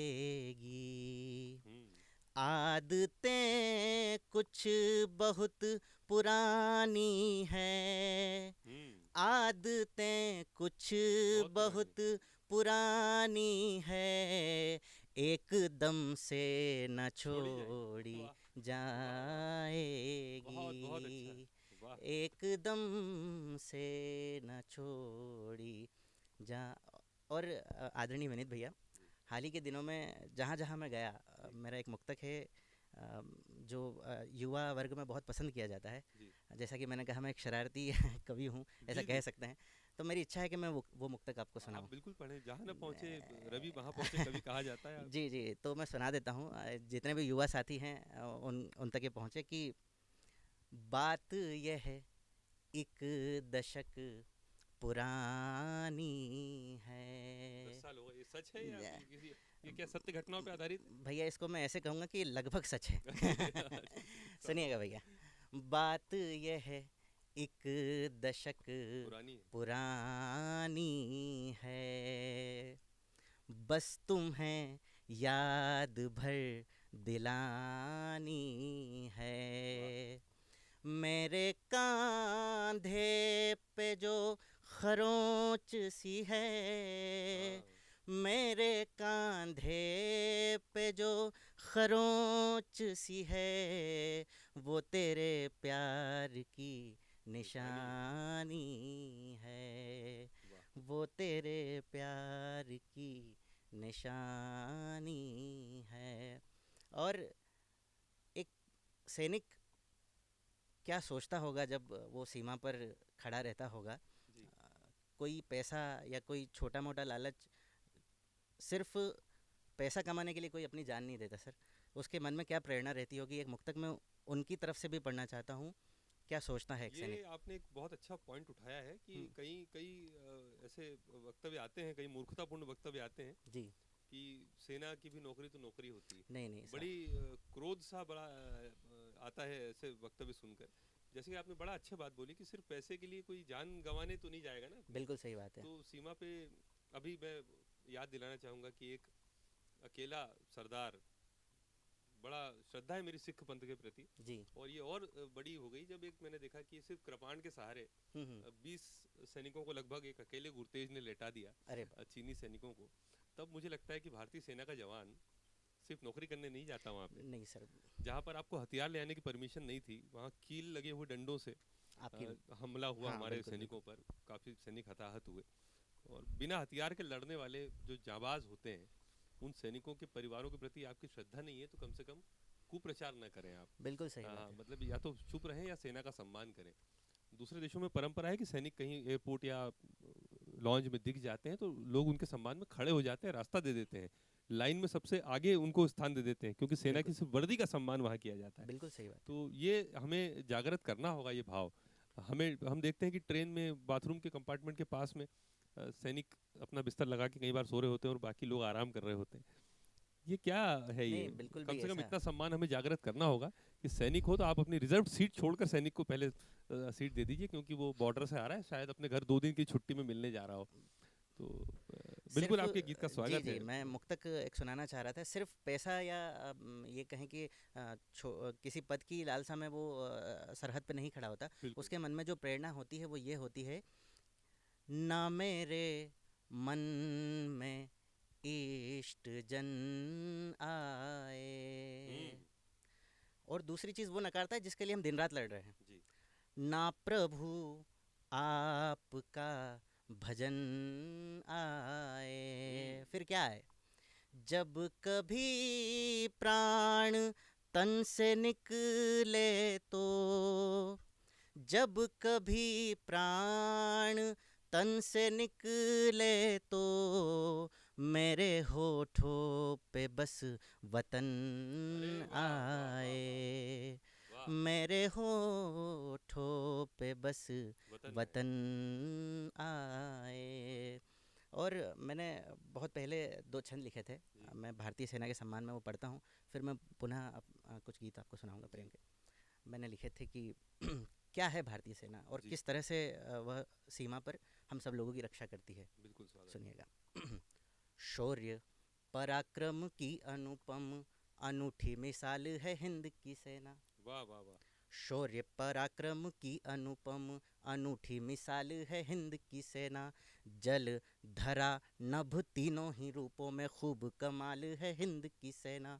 शौर्य पराक्रम की अनुपम अनूठी मिसाल है हिंद की सेना, जल धरा नभ तीनों ही रूपों में खूब कमाल है हिंद की सेना। है विकराल विशाल बड़ी हर शत्रु का काल है हिंद की सेना, और देश की जनता की रक्षा की खातिर वज्र की ढाल है हिंद की सेना। देश की जनता की रक्षा की खातिर वज्र की ढाल है हिंद की सेना। और किन परिस्थितियों का सामना करती है सरहद पे, और फिर भी हमारी रक्षा करती है किस तरह से। शत्रु को काटती उम्र को बिना परिवार सीमा पे हिंद की सेना। एक तरफ शत्रुओं को काटती है और एक तरफ वो उम्र काटती है जिस समय में वो अपने परिवार के बिना वहाँ पे रह रहे होते हैं। शत्रु को काटती उम्र को बिना परिवार सीमा पे हिंद की सेना। शत्रु को काटती उम्र को बिना परिवार सीमा पे हिंद की सेना। अपने मन को मारती आतंकियों को भी सीमा पे हिंद की सेना। शत्रु को काटती उम्र को बिना परिवार सीमा पे हिंद की सेना। अपने मन को मारती आतंकियों को भी सीमा पे हिंद की सेना। शस्त्र तो करती है धारण धैर्य भी करती है सीमा पे हिंद की सेना। आपको क्या लगता है 8-10 बोने सैनिक आके किसी भारतीय सैनिक को कुछ कह सकते हैं क्या? ये उनके धैर्य का परिचय है साहब। शस्त्र तो करती है धारण धैर्य भी करती है सीमा पे हिंद की सेना, और आतंकी क्षेत्र के क्षेत्र मिटाती है सीमा पे हिंद की सेना। आतंकी क्षेत्र के क्षेत्र, सर्जिकल स्ट्राइक देखिए आपने, आतंकी क्षेत्र के क्षेत्र मिटाती है सीमा पे। तो ये भारतीय सेना है साहब। वाह वाह वाह। तो ये कुछ उद्गार थे जो एक प्रेम के कवि के देश के प्रति थे। देखिए क्या क्या ऊर्जा है और क्या अद्भुत क्षेत्र के क्षेत्र, क्या अद्भुत अलंकार हैं, और क्या शानदार काव्य पाठ है आपका, और क्या भावनाएं हैं हिंद की सेना के प्रति। मैं कौटिल्य एकेडमी स्टूडियो से इस वक्त हिंद की सेना को नमन करता हूं गौरव साक्षी के काव्य पाठ के माध्यम से, और ये संदेश संपूर्ण युवा वर्ग तक पहुंचाना चाहता हूं कि यदि आप में कहीं ऊर्जा है तो उसे सेना के सम्मान में, भारतीय मिट्टी के सम्मान में लगाए रखिए। अपने देश के प्रति एक सम्मान होना ही हमें वो पुनः विश्वगुरु पद पर जो आसीन होने की हम जो सपने देखते हैं, लेकिन सपना नहीं, बहुत आसानी से कर सकते हैं हम। बस हमारे युवा एक बार जागृत हो जाएं और गौरव साक्षी जैसी भावनाएं आपके मन में आ जाएं, तो निश्चित तौर पर हम विश्वगुरु हैं, थे और रहेंगे भी आने वाले समय में। बनाए रखिए ऐसी भावनाएं जैसे गौरव साक्षी के काव्य पाठ में। स्वागत है गौरव जी, पढ़ते रहिए। जी बहुत बहुत धन्यवाद। चूँकि प्रेम का कवि हूँ जैसा कि मैंने कहा था, और भैया हम चर्चा कर भी रहे थे कि प्रेम का मतलब सिर्फ विरह नहीं है। प्रेम वो अनुभव है जिसमें आपको हर बुरी चीज़ भी अच्छी लगने लगेगी। आजकल युवा न जाने क्यों प्रेम को केवल ऐसा मान के चलते हैं कि अगर मैं प्रेम कर रहा हूँ मतलब मुझे केवल डिमोटिवेशन या मतलब बुरी चीज़ ही वहाँ से निकल के आएगी मेरे सामने। तो मैंने गीत लिखा है भैया, अभी ताज़ा गीत है। मेरी इच्छा है कि मैं इस माध्यम से वो गीत सब तक पहुँचाऊँ। मैं सुनाता हूँ। उर्दू का एक शब्द है, मैं हिंदी का बेसिकली विद्यार्थी हूँ, लेकिन उर्दू का एक शब्द मैंने इसमें लिया है, खार, जिसका मतलब कांटे होता है। जी तो मैं पढ़ता हूँ। जी स्वागत। फूल से लगने लगे जब खार तुमको, कांटे भी फूल से लगने लगते हैं। फूल से लगने लगे जब खार तुमको, तब समझना हो गया है प्यार तुमको। फूल से लगने लगे जब खार तुमको, तब समझना हो गया है प्यार तुमको। गीत मेरे गुनगुनाने तुम लगोगे, और भाएंगे मेरे अशआर तुमको। फूल से लगने लगे जब खार तुमको। और क्या होता है प्रेम में? एक ही पिंजरे में हो पंछी घिरे दो, एक ही पिंजरे में हो पंछी घिरे दो, एक ही धागे के जैसे हो सिरे दो। एक ही पिंजरे में हो पंछी घिरे दो, एक ही धागे के जैसे हो सिरे दो, झूमते गाते चले ही जा रहे हों, एक ही रास्ते पे पागल सर फिरे दो, एक ही पुल दो किनारे जोड़ता है, एक ही पुल दो किनारे जोड़ता है। एक वाह। ही पुल दो किनारे जोड़ता है, प्रेम ज्यों इस पार से उस पार तुमको। प्रेम कृष्ण से भी होता है साहब। एक ही पुल दो किनारे जोड़ता है, प्रेम ज्यों इस पार से उस पार तुमको, गीत मेरे गुनगुनाने। और प्रेम कोई छींक नहीं है जो एकदम से आ जाए। जी। कहीं हमने गज़ल सुनी है कि प्यार का पहला खत लिखने में वक्त तो लगता है। हस्ती में हस्ती सा। हाँ बिल्कुल। जी जी, है ना। नए परिंदों को उड़ने में वक्त, ये नए परिंदों को समझना होगा कि उड़ने में वक्त लगेगा। तो उसी भूमि पर मैंने एक बंद कहने की कोशिश की है। स्वागत।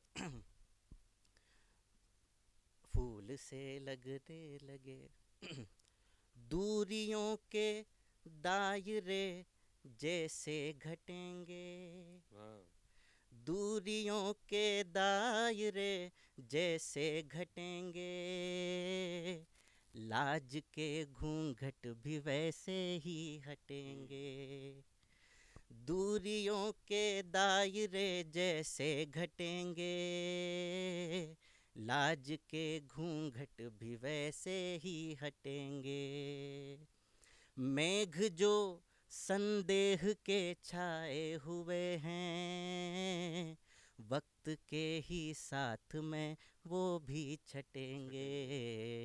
और फिर वो होगा, कल तलक जो बात अस्वीकार थी वो, कल तलक जो बात अस्वीकार थी वो, बात हो जाएगी अब स्वीकार तुमको, गीत मेरे गुनगुनाने तुम लगोगे, और भाएंगे मेरे अशआर तुमको। इस गीत का आखिरी बंद भैया मैंने करीब करीब मुझे 3 दिन लगे। ये गीत का आखिरी बंद कई बार तो बहुत साल भर भी लग जाता है, कुछ चीज़ अटक जाती है। तो आप भी बहुत अच्छा लिखते हैं, मैंने सुना है आपको तो आप जानते हैं इस चीज़ को। तो मैंने लिखा, प्रतीकों के माध्यम से मैंने कहने की कोशिश की कि ये तो हो गया, प्रस्ताव स्वीकार कर लिया गया दोनों तरफ से, लेकिन प्रस्ताव के बाद आता है मुलाकात का दौर। तो उस समय क्या परेशानियाँ आती है, प्रतीकों के माध्यम से मैंने कहा है, सुनिएगा भैया। आपके हवाले से मैं सबको चूँकि हाँ जी, तो सुनिएगा। गीत मेरे गुनगुनाने, जुगनुओं के झुंड भी पीछे पड़े हैं, जुगनुओं के झुंड भी पीछे पड़े हैं, और तारे राह को रोके खड़े हैं, जुगनुओं के झुंड भी पीछे पड़े हैं, और तारे राह को रोके खड़े हैं, है नयन व्याकुल प्रतीक्षा में बहुत पर, है नयन व्याकुल प्रतीक्षा में बहुत पर, रश्मियों के देवता जिद पर अड़े हैं, रश्मियों के देवता जिद पर अड़े हैं। और भैया विरोधाभास में एक बात कहने की कोशिश की है, रश्मियों के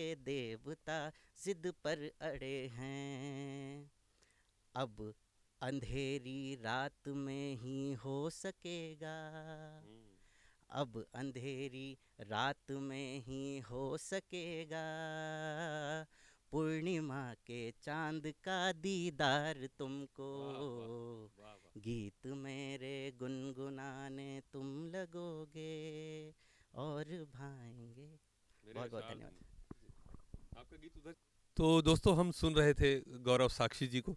बहुत ही युवा ऊर्जा से परिपूर्ण, भारतीय सेना के सम्मान में उन्होंने पढ़ा, प्रेम को प्रतीकों के माध्यम से बयान किया, और बहुत ही खूबसूरत तरन्नुम धुन के साथ उन्होंने बड़ी सादा बयानी से अपनी बातें इस काव्य पाठ के माध्यम से कौटिल्य एकेडमी परिसर में उपस्थित होकर शुभकामना स्वरूप इस 18वें स्थापना दिवस समारोह में प्रस्तुत की। मैं बहुत बहुत धन्यवाद प्रेषित करता हूं कौटिल्य एकेडमी परिवार की ओर से गौरव आपको कि आपने अपने समय में से यहाँ समय निकाला, परिसर में पधारे, और जिस प्रकार से मैं हम लोग भी बड़े व्याकुल हैं कि बहुत जल्दी किसी बड़े साहित्यिक आयोजन में आप जैसी प्रतिभाओं को एक लाइव मंच के माध्यम से रूबरू कराएं। तो हमारा ये प्रयास रहेगा कि शीघ्र हम मिलते रहें और आप जैसे साहित्यिक विभूतियों का हमारे यहाँ पर आगमन बना रहे। बहुत बहुत धन्यवाद गौरव, हमारे साथ उपस्थित होकर अपना समय देने के लिए।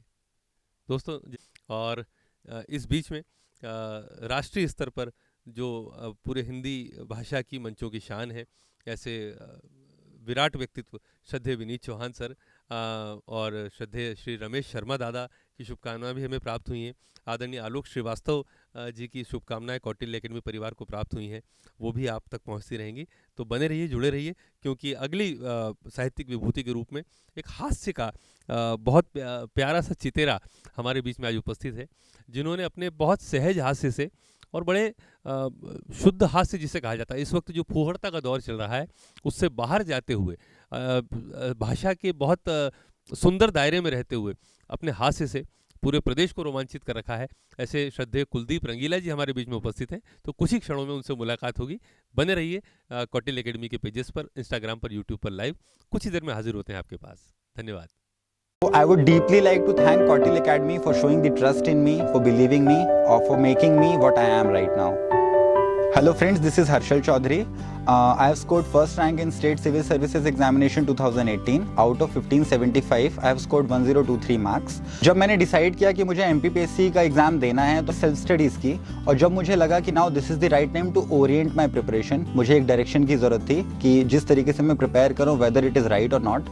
तो इसके लिए मैं इंदौर आया, मैंने कौटिल्य एकेडमी ज्वाइन की, और डेफिनेटली यहाँ पे जो फैकल्टीज़ हैं उन्होंने मुझे अलग अलग सब्जेक्ट्स में गाइड किया। MPPSC की डिमांड क्या है, वो मांगता क्या है, और आपको किस तरीके से उसकी डिमांड को फुलफिल करना है, ये मैंने यहाँ से सीखा। And definitely it has helped me a lot in securing this rank. हमें रोज़ ये सोचना चाहिए कि हम आज क्या वो कर रहे हैं जो हमको उस कल की ओर ले जाता है जहाँ हम जाना चाहते हैं। यदि नहीं तो हमें मानना होगा कि हमारा कल भी वैसे ही होगा जैसा हमारा आज है। तू हर कदम पे जिंदगी मेरा सब्र आजमा ले, तेरे हर सितम पे मुझको नया रास्ता मिलेगा।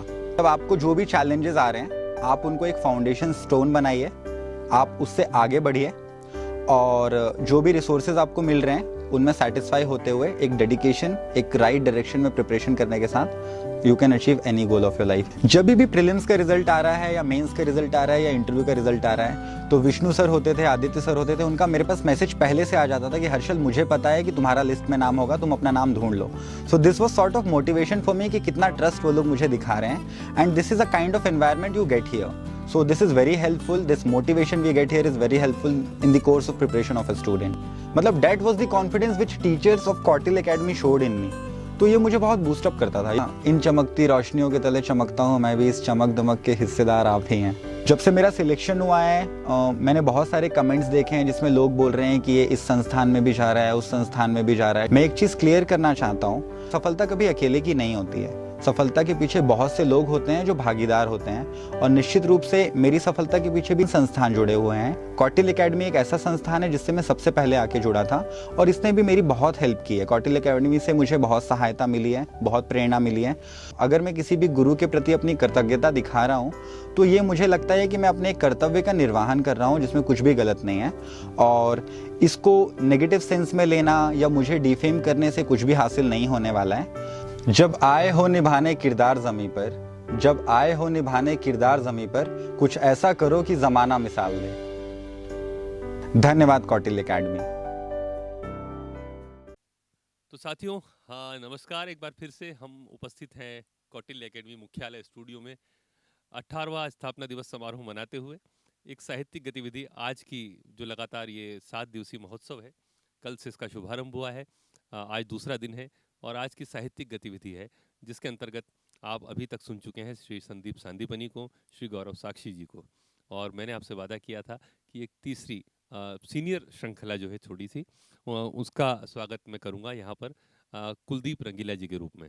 जी हाँ दोस्तों, आदरणीय कुलदीप रंगीला जी हमारे साथ स्टूडियो में उपस्थित हैं, और जिला देवास से आप आते हैं। 10 से 12 वर्षों की आपकी काव्य यात्रा जो हो चुकी है मंचों पर। 2018 का जो प्रसिद्ध टेपा सम्मेलन होता है उसमें अंतर्राष्ट्रीय टेपा सम्मेलन के माध्यम से आपको टेपा सम्मान भी प्राप्त हुआ है।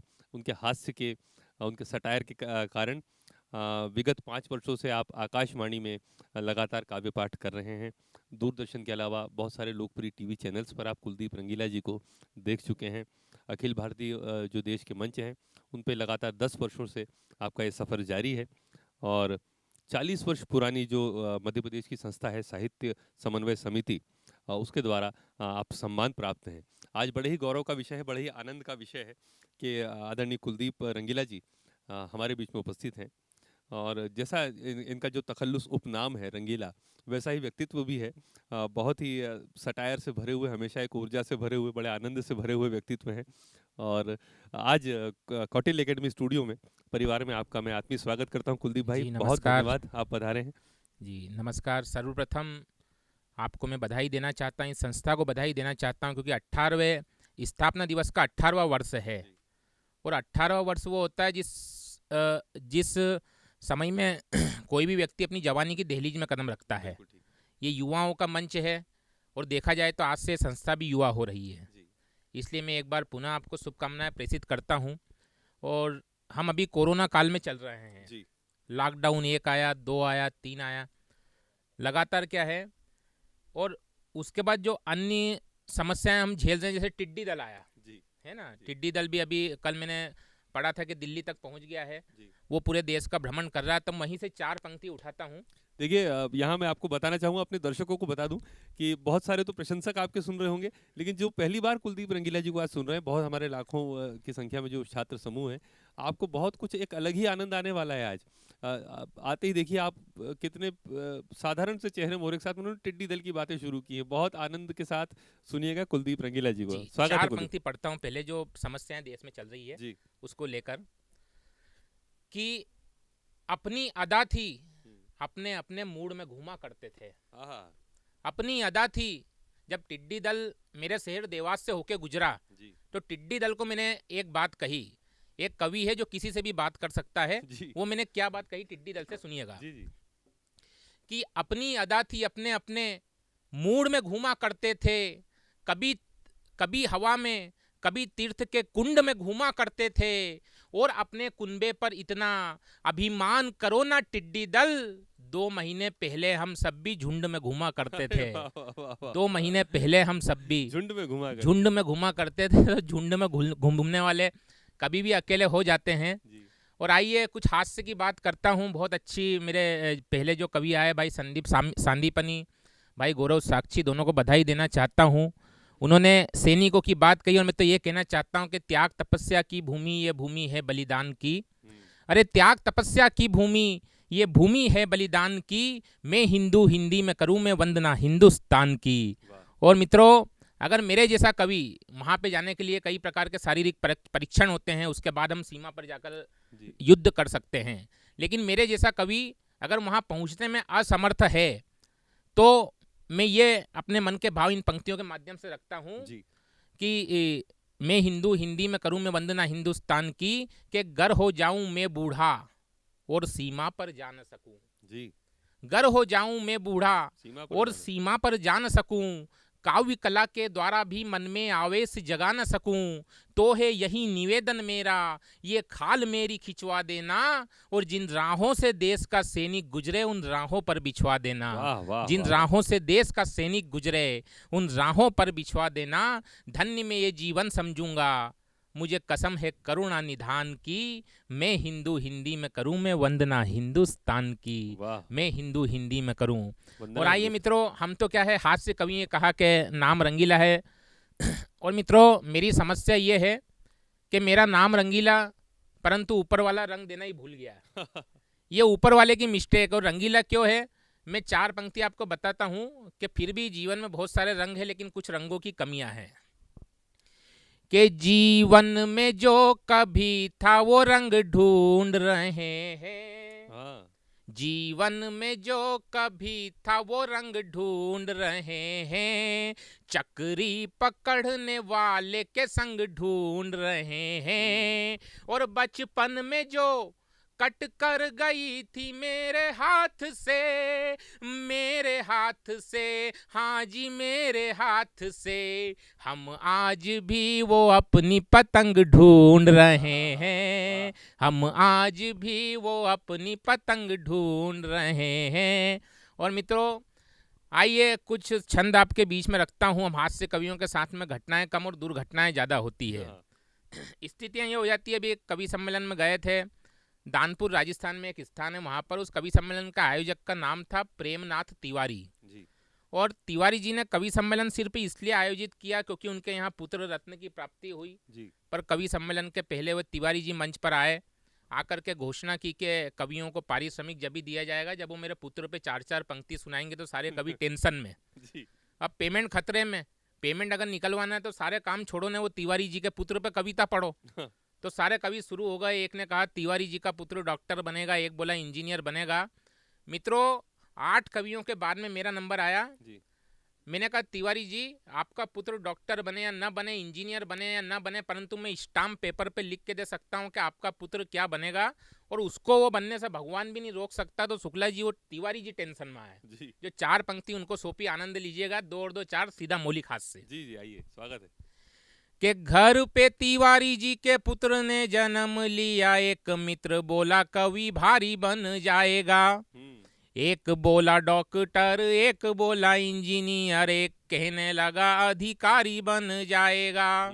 तो मैं बोला न डॉक्टर और ना ही इंजीनियर, ना कवि भारी ना पटवारी बन पाएगा।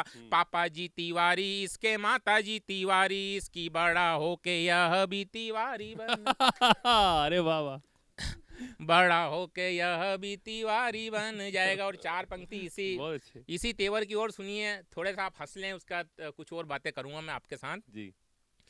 कि एक मित्र के घर एक पुत्र ने जन्म लिया, नाम पूछा मैं बोला नबीन रख दीजिए। 1 वर्ष बाद दूजे पुत्र ने जन्म लिया, नाम पूछा मैं बोला प्रवीण रख दीजिए। तीजा पुत्र हुआ तो वो मुझसे झगड़ पड़े, इसके नाम के पीछे भी बीन रख दीजिए। मैं बोला एक का नबीन, दूसरे का है प्रवीण, तीसरे का नाम सोयाबीन रख दीजिए। मैं बोला एक का नबीन। और आइए एक छंद और सुनाता हूँ। आदमी अपने स्वार्थ के पीछे कहाँ तक पहुँच जाता है। मेरे विवाह को लगभग 12 वर्ष हो चुके हैं, लेकिन कैसी कैसी समस्या आई है, एक उदाहरण देता हूँ एक छंद के माध्यम से जी। कि एक लड़की वाले मुझे देखकर कहने लगे, आपके संग हम हमारा रिश्ता जोड़ डालेंगे। लड़की खूबसूरत है, एक आंख से है काणी, उसे हम आपके हवाले छोड़ डालेंगे। मैं बोला लड़की काणी तो लड़का भी काना ही ढूंढो, यह रिश्ता हम तत्काल तोड़ डालेंगे। वो बोले शादी के लिए आप हाथों भरे श्रीमान, हम आपकी ही एक आंख फोड़ डालेंगे। हम आपकी। और मित्रों, हम हर जगह कई मंदिरों में जाते हैं, कई घरों में जाते हैं, एक श्लोक लिखा हुआ देखते हैं गीता का, जिस पे लिखा होता है कि इस धरती पर मनुष्य अकेला आता है और अकेला जाता है जी। मैंने इस बात का थोड़ा सा विरोध किया है। मैंने कहा यह बात सत्य है कि आदमी आता अकेला है, परंतु ये बिल्कुल गलत है कि आदमी जाता अकेला है। आदमी अपने साथ क्या लेके जाता है इन 4 पंक्तियों के माध्यम से। कि बूढ़ा हो जवान हो गरीब धनवान हो के सबको एक दिन अपने संग काल लेके जाता है जी। वो गाड़ियों में घूमता था, बंगलों में रहता था, संग में न कोई कुछ माल लेके जाता है। तो अकेले ही आए थे हम, अकेले ही जाना हमें, विद्वानों का कहाँ ये ख्याल लेके जाता है। पर कहे कुलदीप ना अकेला कोई जाता वहाँ, 10-12 लोगों के वो बाल लेके जाता है। कहे कुलदीप ना अकेला कोई जाता वहाँ। मित्रों, 10-12 लोगों के वो बाल ये होता है। और आइए कुछ और हम कोरोना की तरफ चलते हैं। मैंने कहा कि मैं कुछ पेरोडियाँ भी आपके बीच में सुनाऊंगा। पहले एक छोटा सा गीत सुनाता हूं मैं कोरोना। स्वागत है कुलदीप भाई। मतलब मैंने कहा कि हर आदमी अपने घर में दुबक के बैठा है। स्थिति यह हो गई, हम चाहते हैं हम घर के बाहर निकले, परंतु निकल नहीं पाते हैं। क्यों नहीं निकल पाते? एक पेरोडी ध्यान चाहूंगा। कि दिल मेरा घूमने को बेकरार है, पर कोरोना भार है, कोरोना भार है।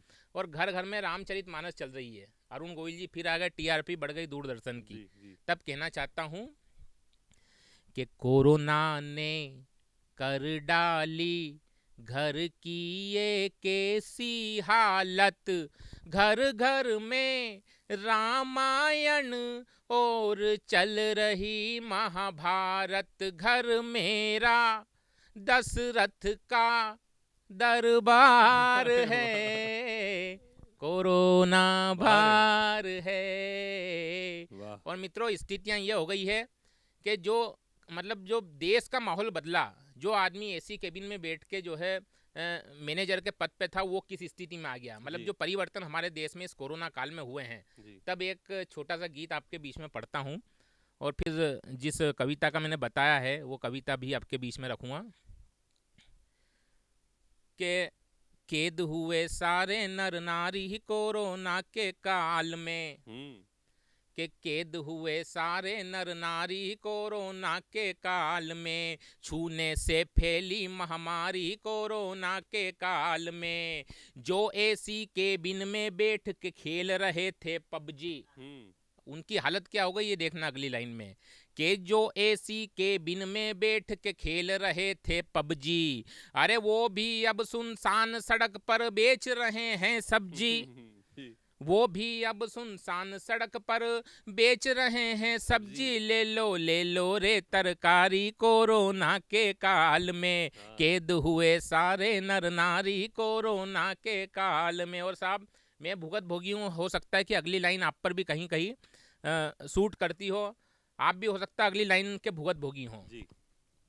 के ब्यूटी पार्लर खुलेंगे कब तक बीवी हमसे पूछे, अरे ब्यूटी पार्लर खुलेंगे कब तक बीबी हमसे पूछे, अरे 2 महीने में निकल चुकी है साजन मुख पर मूछे, 2 महीने में निकल चुकी है साजन मुख पर मूछे, गिरजा बन बैठी गिरधारी कोरोना के काल में, कैद हुए सारे नर नारी कोरोना के काल। और ये कोरोना रहेगा कब तक ये भी मैं बता दूं इन 2 पंक्ति के माध्यम से, क्योंकि साहब हम जो हिंदुस्तानी लोग हैं, हम हर परिस्थिति में ढलने वाले लोग हैं। और कोरोना कब तक रहेगा इन 2 पंक्ति के माध्यम से बताता हूँ, एक गीत के मुखड़े के माध्यम से। जी स्वागत है। कि रोते रोते हंसना सीखो जी, हंसते हंसते रोना, और जितनी खांसी भरी चीन ने उतना चले कोरोना, रोते रोते। तो ये स्थितियां हैं मित्रों। हास्य कवि के अपने अलग रंग होते हैं, अलग ढंग होते हैं, लेकिन आइए एक कविता मैं आपके बीच में पढ़ देना चाहता हूं, क्योंकि मेरे अग्रज कवियों ने सैनिकों की बात की थी। साहब, एक कविता आदरणीय शुक्ला जी की उपस्थिति में बहुत अच्छा संचालन कर रहे हैं, आपको बधाई देना चाहता हूं। धन्यवाद, बहुत बहुत धन्यवाद। और एक बार पुनः कौटिल्य एकेडमी को बधाई देना चाहता हूं, क्योंकि 18वें वर्ष में इन्होंने प्रवेश किया है। और किसी ने कहा है कि शिक्षा रात में मिले या दिन के उजाले में, पर आने वाले को बदलना होगा पढ़ने वाले में। तो ये जिम्मेदारी, ये दायित्व आपने उठाया है, इसके लिए मैं आपको बधाई देना चाहता हूँ। और 18 जो अंक है इसका मेरे जीवन में भी बहुत महत्व है। मैंने क्या बताया कि 18वें वर्ष में मतलब युवा अवस्था की दहलीज, बिल्कुल। लेकिन मेरे साथ क्या घटना घटी इस 18 अंक के कारण, क्योंकि सब कवि जितने भी थे, हम अखिल भारतीय मंच के कवि, हमारी दिनचर्या मतलब ये समझो हम रात्रिचर होते थे। रात में घूमना, कहीं ढाबे पे रुकना, खाना खाना, चाय पीना, रात भर कवि सम्मेलन करना, मतलब मस्ती वाले लोग थे हम। लेकिन इन दिनों क्या हालत हो गई है, एक मुक्तक देता हूँ। स्वागत। न शादी है न नुकता है, यही वसूल हो गया भाई, बहुत अच्छे। प्रसादी है न भंडारा, अरे वाह वाह वाह। न शादी है न नुकता है, प्रसादी है न भंडारा, न माइक है न संचालक, न हंगामा न न अंगारा, ये कवियों के नाम हुआ करते हैं। न हंगामा न अंगारा, कभी दिल्ली खरीदा था जो कुर्ता मंच की खातिर, कभी दिल्ली खरीदा था जो कुर्ता मंच की खातिर, उसी कुर्ते को फड़वा कर सिलाए मास्क 18, उसी कुर्ते। तो ये 18 अंक का बहुत मैं भी नहीं भूल सकता हूँ। आइए एक छोटी सी भूमिका मैं आपको बताऊं। एक भंडारा, बहुत अच्छे, बहुत अच्छे। एक मेरा मित्र जो सीमा पर तैनात रहता है, पूरी कविता काल्पनिक है लेकिन कहीं ना कहीं आप कविता की भूमिका को समझें और मेरे साथ यात्रा करें। एक मेरा मित्र सीमा पर उपस्थित रहता है, उस तक ये सूचना पहुंचती है कि उसकी माँ का स्वर्गवास हो गया। वो तुरंत घर आता है, अविवाहित रहता है। आपने अक्सर इस प्रकार की कविताएं सुनी होगी कि सैनिक का शव घर पे आता है, लेकिन एक सैनिक को यह सूचना पहुंचती है कि उसकी माँ का स्वर्गवास हुआ। वो घर आता है, अपनी माँ का अंतिम संस्कार करता है। 2 दिन तक अपनी माँ की याद में रोटी का एक निवाला अपने मुंह पर नहीं रखता है। घर में रिश्तेदार होते हैं, कहते हैं बेटा खाना खा ले, परंतु उसे अपनी माँ से बहुत स्नेह था, वो भोजन नहीं करता है। और फिर वो खाना कब खाता है, यहाँ से मेरी कविता प्रारंभ होती है। पहली 4 पंक्ति से आप जुड़ जाएंगे, पूरी कविता से जुड़ने में आपको आसानी होगी। सुनिए। स्वागत। उस व्यक्ति का दर्द, उस सैनिक का दर्द जिसने 2 दिन पहले अपनी माँ का अंतिम संस्कार किया है, कि वह माँ जिसने जीवन भर मुझको रोने तक नहीं दिया, अरे वह माँ जिसने जीवन भर मुझको रोने तक नहीं दिया, आज उसी की यादों ने 2 दिन तक सोने नहीं दिया। जो बचपन में मुझे सुलाती मैं उसे सुलाकर आया हूँ, और लगता जैसे माँ के संग मैं खुद को जलाकर आया हूँ, लगता जैसे माँ के संग मैं खुद को जला कर आया हूँ। और यात्रा करना कविता के साथ कि उपस्थिति दर्शाने वाले घर में रिश्तेदार थे सब जी। अरे उपस्थिति दर्शाने वाले घर में रिश्तेदार थे सब, पर फटकार लगाने वाला घर में कोई नहीं था अब। 2 दिन बीते सारे बोले कुछ तो पेट में डालो तुम, माँ बोली सपने में आकर बेटा खाना खा लो तुम।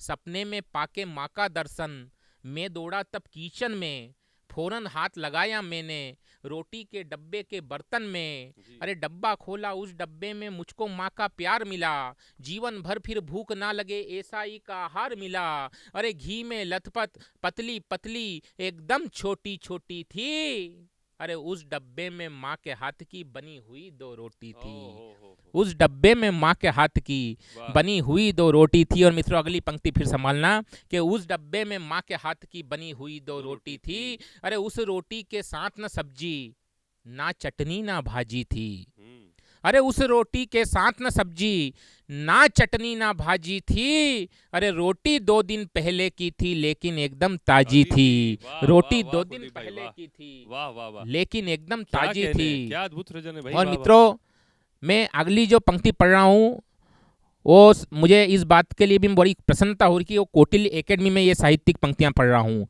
कि वह 2 रोटी रोटी को लगा चेहरे से भूला, घर में माहौल है गम्मी का, वह 2 रोटी यूं लगती जैसे आंचल हो मम्मी का। अरे वह 2 रोटी हरिश्चंद्र की सच्चाई से अच्छी थी, अरे वह 2 रोटी हरिश्चंद्र की सच्चाई से अच्छी थी, वह 2 रोटी रामायण की चौपाई से अच्छी थी, अरे वह 2 रोटी जीवन के हर शुभ संयोग से अच्छी थी, अरे वह 2 रोटी सांवरिया के 56 भोग से अच्छी थी, वह 2 रोटी सांवरिया के 56 भोग से अच्छी थी। रोटी खाकर कुछ खाने की इच्छा मन में जगी नहीं, कसम है मित्रों माँ की मुझको भूख आज तक लगी नहीं। वर्ष कई व्यतीत हो गए इस घटना के बाद में, जाने कितने लम्हे गुजरे उन 2 रोटी की याद में। माता मुझको भूख लगी मैं नींद में बोला करता हूँ, आज भी रोटी के डब्बे का ढक्कन खोला करता हूँ। भूख देखकर शायद मेरी उस माँ का कलेजा हिल जाए, और फिर से किसी दिन डब्बे में माँ की 2 रोटी मिल जाए, फिर से किसी दिन डब्बे में माँ की 2 रोटी मिल जाए।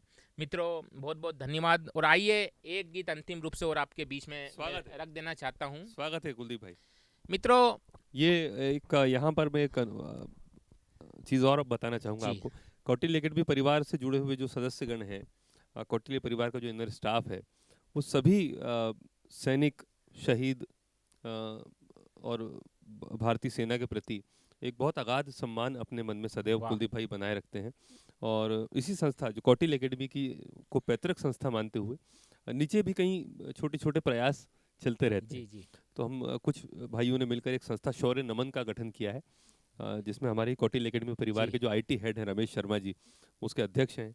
विनय दीक्षित भाई जो बहुत सारा फाइनेंस इत्यादि का काम देखते हैं, वो उसके एक महत्वपूर्ण पद पर हैं। क्या बात है। मैं स्वयं उसका एक छोटा सा सेवक हूँ शौर्य नमन संस्था का। तो सैनिक परिवार के प्रति और पूरा जो मार्गदर्शन है वो हमारे प्रबंध निदेशक श्रीधांत जोशी सर, मनमोहन जोशी सर हमारे CEO हैं, सुनील तिवारी सर हमारे जो राष्ट्रीय समन्वयक हैं, उनके निर्देशन में ये सारे काम हम लोग करते हैं शौर्य नमन के माध्यम से। तो सैनिक परिवारों से हमारा जीवंत संपर्क है, खासतौर से शहीद परिवारों के लिए हम लोग काम करते हैं।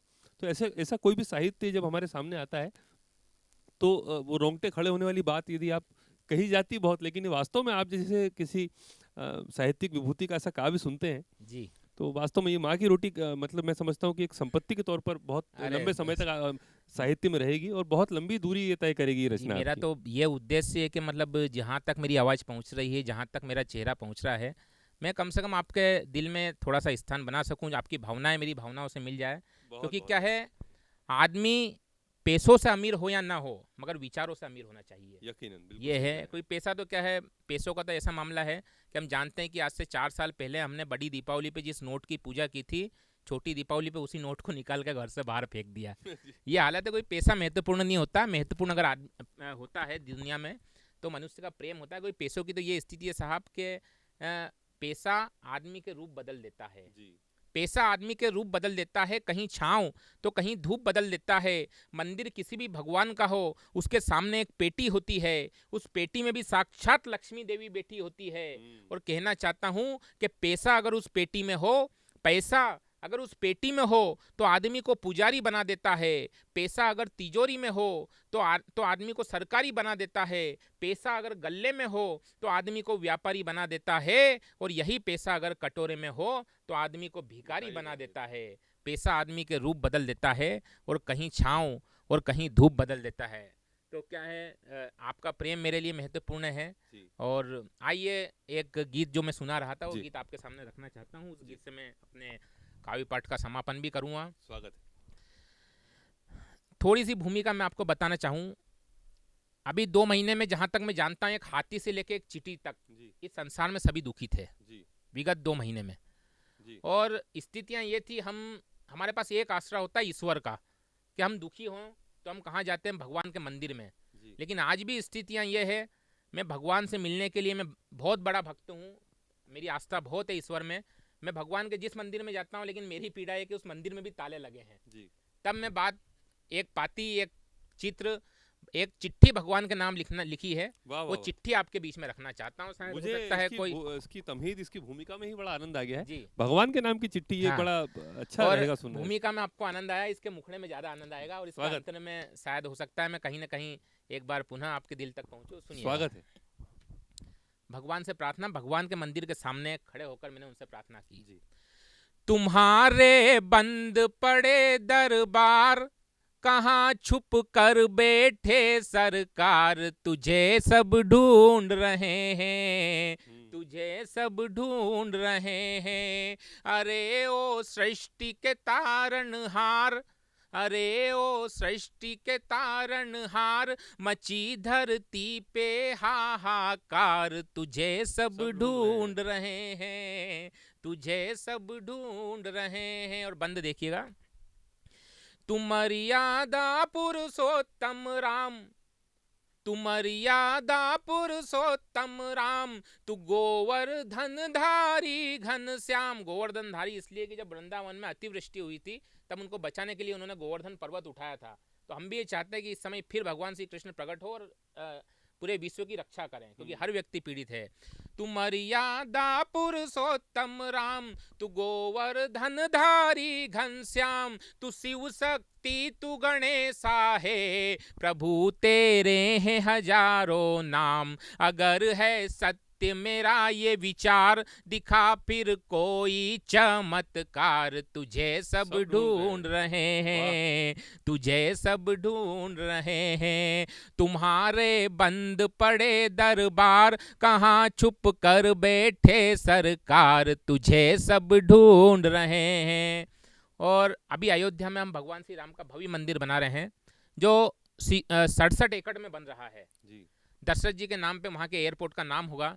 और जहाँ मंदिरों का प्रश्न उठता है वहाँ पे हमारा यही उद्देश्य रहता है कि कोई भी मंदिर हो, अगर हम हमारे घर में भी मंदिर बनाते तो उसको हम भव्य स्वरूप दें। बिल्कुल। तब मैं कहना चाहता हूँ कि मंदिर भव्य बनाए हैं रे, मंदिर भव्य बनाए हैं, उसे फूलों से सजाए हैं। जन्मदिन जब जब तेरा था तो 56 भोग लगाए हैं। हे भूखे प्यासों की ये गुहार, इन्हें भी देगा तू आहार। तुझे सब ढूंढ रहे हैं, तुझे सब ढूंढ रहे हैं, तुम्हारे बंद पड़े दरबार, कहाँ छुप कर बैठे सरकार। तुझे सब ढूंढ रहे हैं।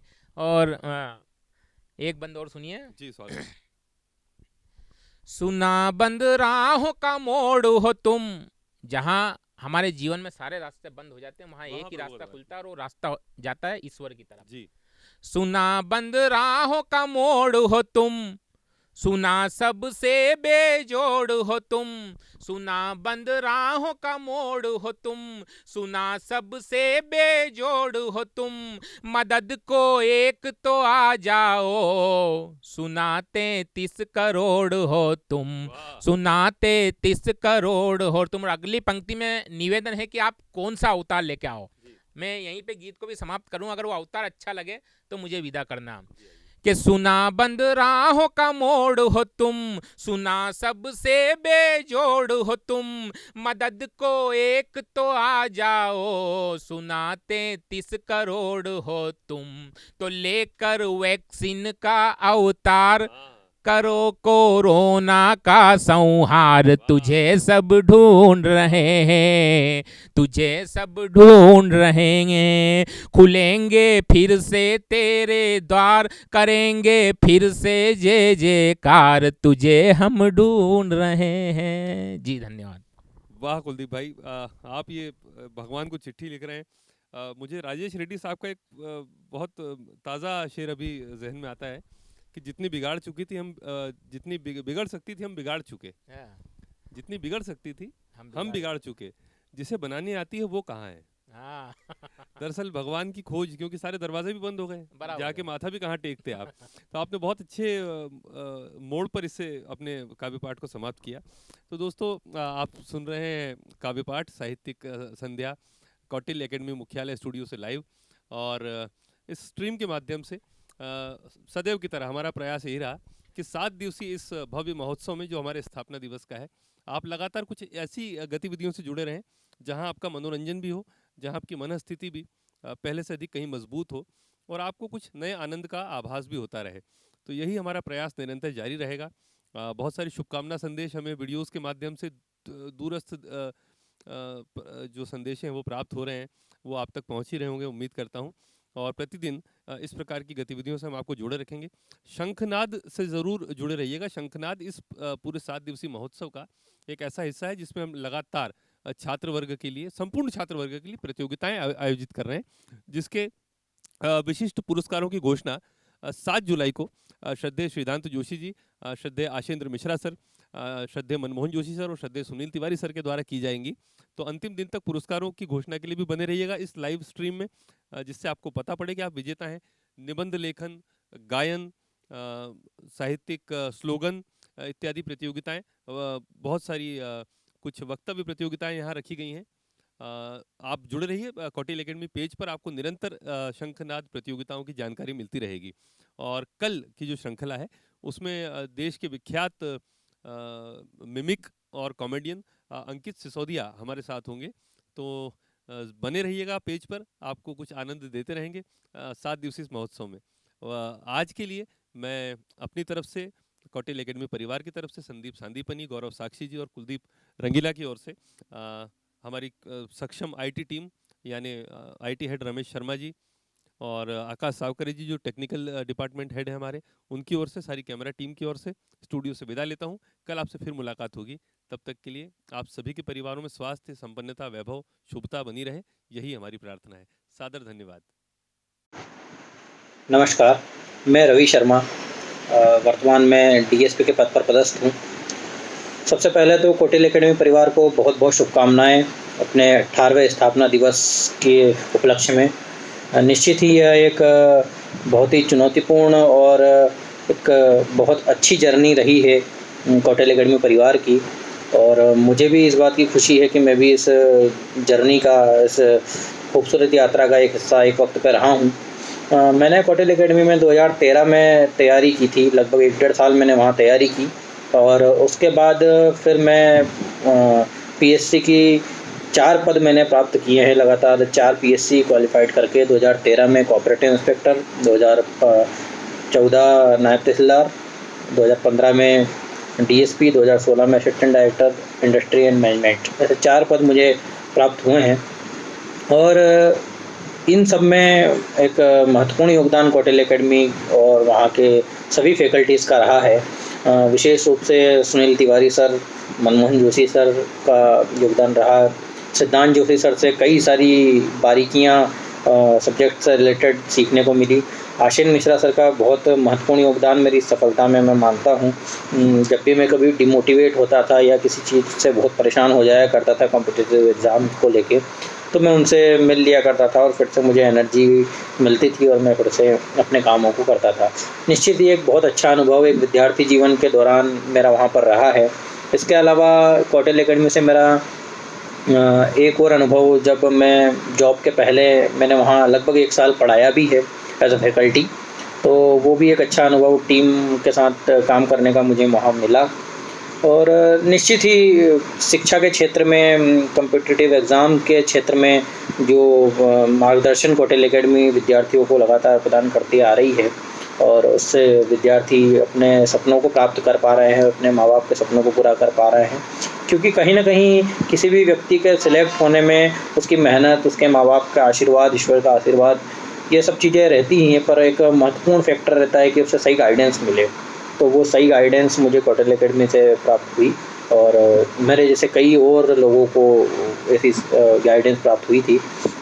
तो मैं यही शुभकामनाएं प्रेषित करता हूं कौटिल्य एकेडमी को कि वो निरंतर इसी तरह प्रगति करें और शिक्षा के क्षेत्र में अपना योगदान देते रहें, लोगों के सपने पूरे करने में अपना योगदान देते रहें। और फिर से अनेकानेक शुभकामनाएं, बधाइयाँ आपके 18वें स्थापना दिवस पर। जय हिंद। नमस्कार दोस्तों। दोस्तों, मैं जब भी कौटिल्य एकेडमी और या अपने दोस्त कौटिल्य एकेडमी के फाउंडर सिद्धांत जोशी जी के बारे में सोचता हूं, तो मुझे जगजीत जी की गाई अपनी एक गजल का शेर बहुत याद आता है, और वो यूं है कि मंजिलें क्या हैं, रास्ता क्या है। मंजिलें क्या हैं, रास्ता क्या है, हौसला हो तो फासला क्या है। जिस हौसले से, जिस जज्बे से, जिस जुनून और जिस जिद के साथ भाई सिद्धांत जोशी जी ने कौटिल्य एकेडमी को आज इस मकाम तक पहुंचाया है कि वो प्रशासनिक सेवा के लिए जो तैयारियां की जाती हैं, उसकी तालीम के लिए खास मकाम रखती है, एक खास जगह उसकी है। 17 बरस पूरे हो गए हैं कौटिल्य एकेडमी को, और वो अब 18वें साल में प्रवेश करने जा रही है, प्रवेश कर चुकी है। ये 18 साल बहुत खास होता है, मैच्योरिटी के लिहाज से, परिपक्वता के लिहाज से। लेकिन इन 17 वर्षों में भी कौटिल्य एकेडमी ने एक नहीं, दो नहीं, अपनी 40 ब्रांचेस स्टैब्लिश की हैं, और ये सिर्फ और सिर्फ सिद्धांत जोशी जी की मेहनत और आप सबके भरोसे का नतीजा है। मुझे अक्सर मेरे छोटे भाई, बहुत अच्छे मौसीकार, सिंगर और अदब नवाज विनीत शुक्ला कौटिल्य एकेडमी के बारे में बताते रहते हैं। आप सबका उससे जुड़ाव, सिद्धांत जोशी जी की मेहनत, इन सब के बारे में मुझे विनीत अपडेट करते रहते हैं, तो मैं उनका भी धन्यवाद ज्ञापित करता हूं। और बहुत सारी शुभकामनाएं, बहुत सारी बधाइयां कौटिल्य एकेडमी को देता हूं कि वो 18 नहीं 80 वर्ष, 800 वर्ष, इन सब वर्षों में प्रवेश करें और तालीम का यही उजाला हमेशा हमेशा बिखेरते रहें। बहुत बहुत शुक्रिया। नमस्कार, मैं कवि विनीत चौहान अलवर राजस्थान से। मुझे जानकर ये बहुत खुशी हुई कि कौटिल्य एकेडमी इंदौर अपने 18वें वर्ष में प्रवेश कर रहा है। कौटिल्य एकेडमी ने न केवल IAS IPS तैयार करे, बल्कि शैक्षिक क्षेत्र में अनेक ऐसी प्रतिभाएं दी हैं जिन पर आज देश गर्व कर रहा है। इसके अलावा साहित्यिक और सांस्कृतिक कार्यक्रमों में जिस तरह की रुचि उन लोगों ने जगाई है, यह भी पूरे देश में एक मिसाल है। मैं तमाम साहित्यकारों की ओर से, देश के कवि समाज की ओर से कौटिल्य एकेडमी का इसलिए बहुत अधिक आभार व्यक्त करता हूं कि उन्होंने कवियों और बौद्धिक प्रतिभाओं के साथ साथ इस देश के उन्नयन में अपना सर्वाधिक योगदान किया है। एक बार पुनः इस 18वें वर्ष में प्रवेश करने पर मेरी बहुत बहुत शुभकामनाएं।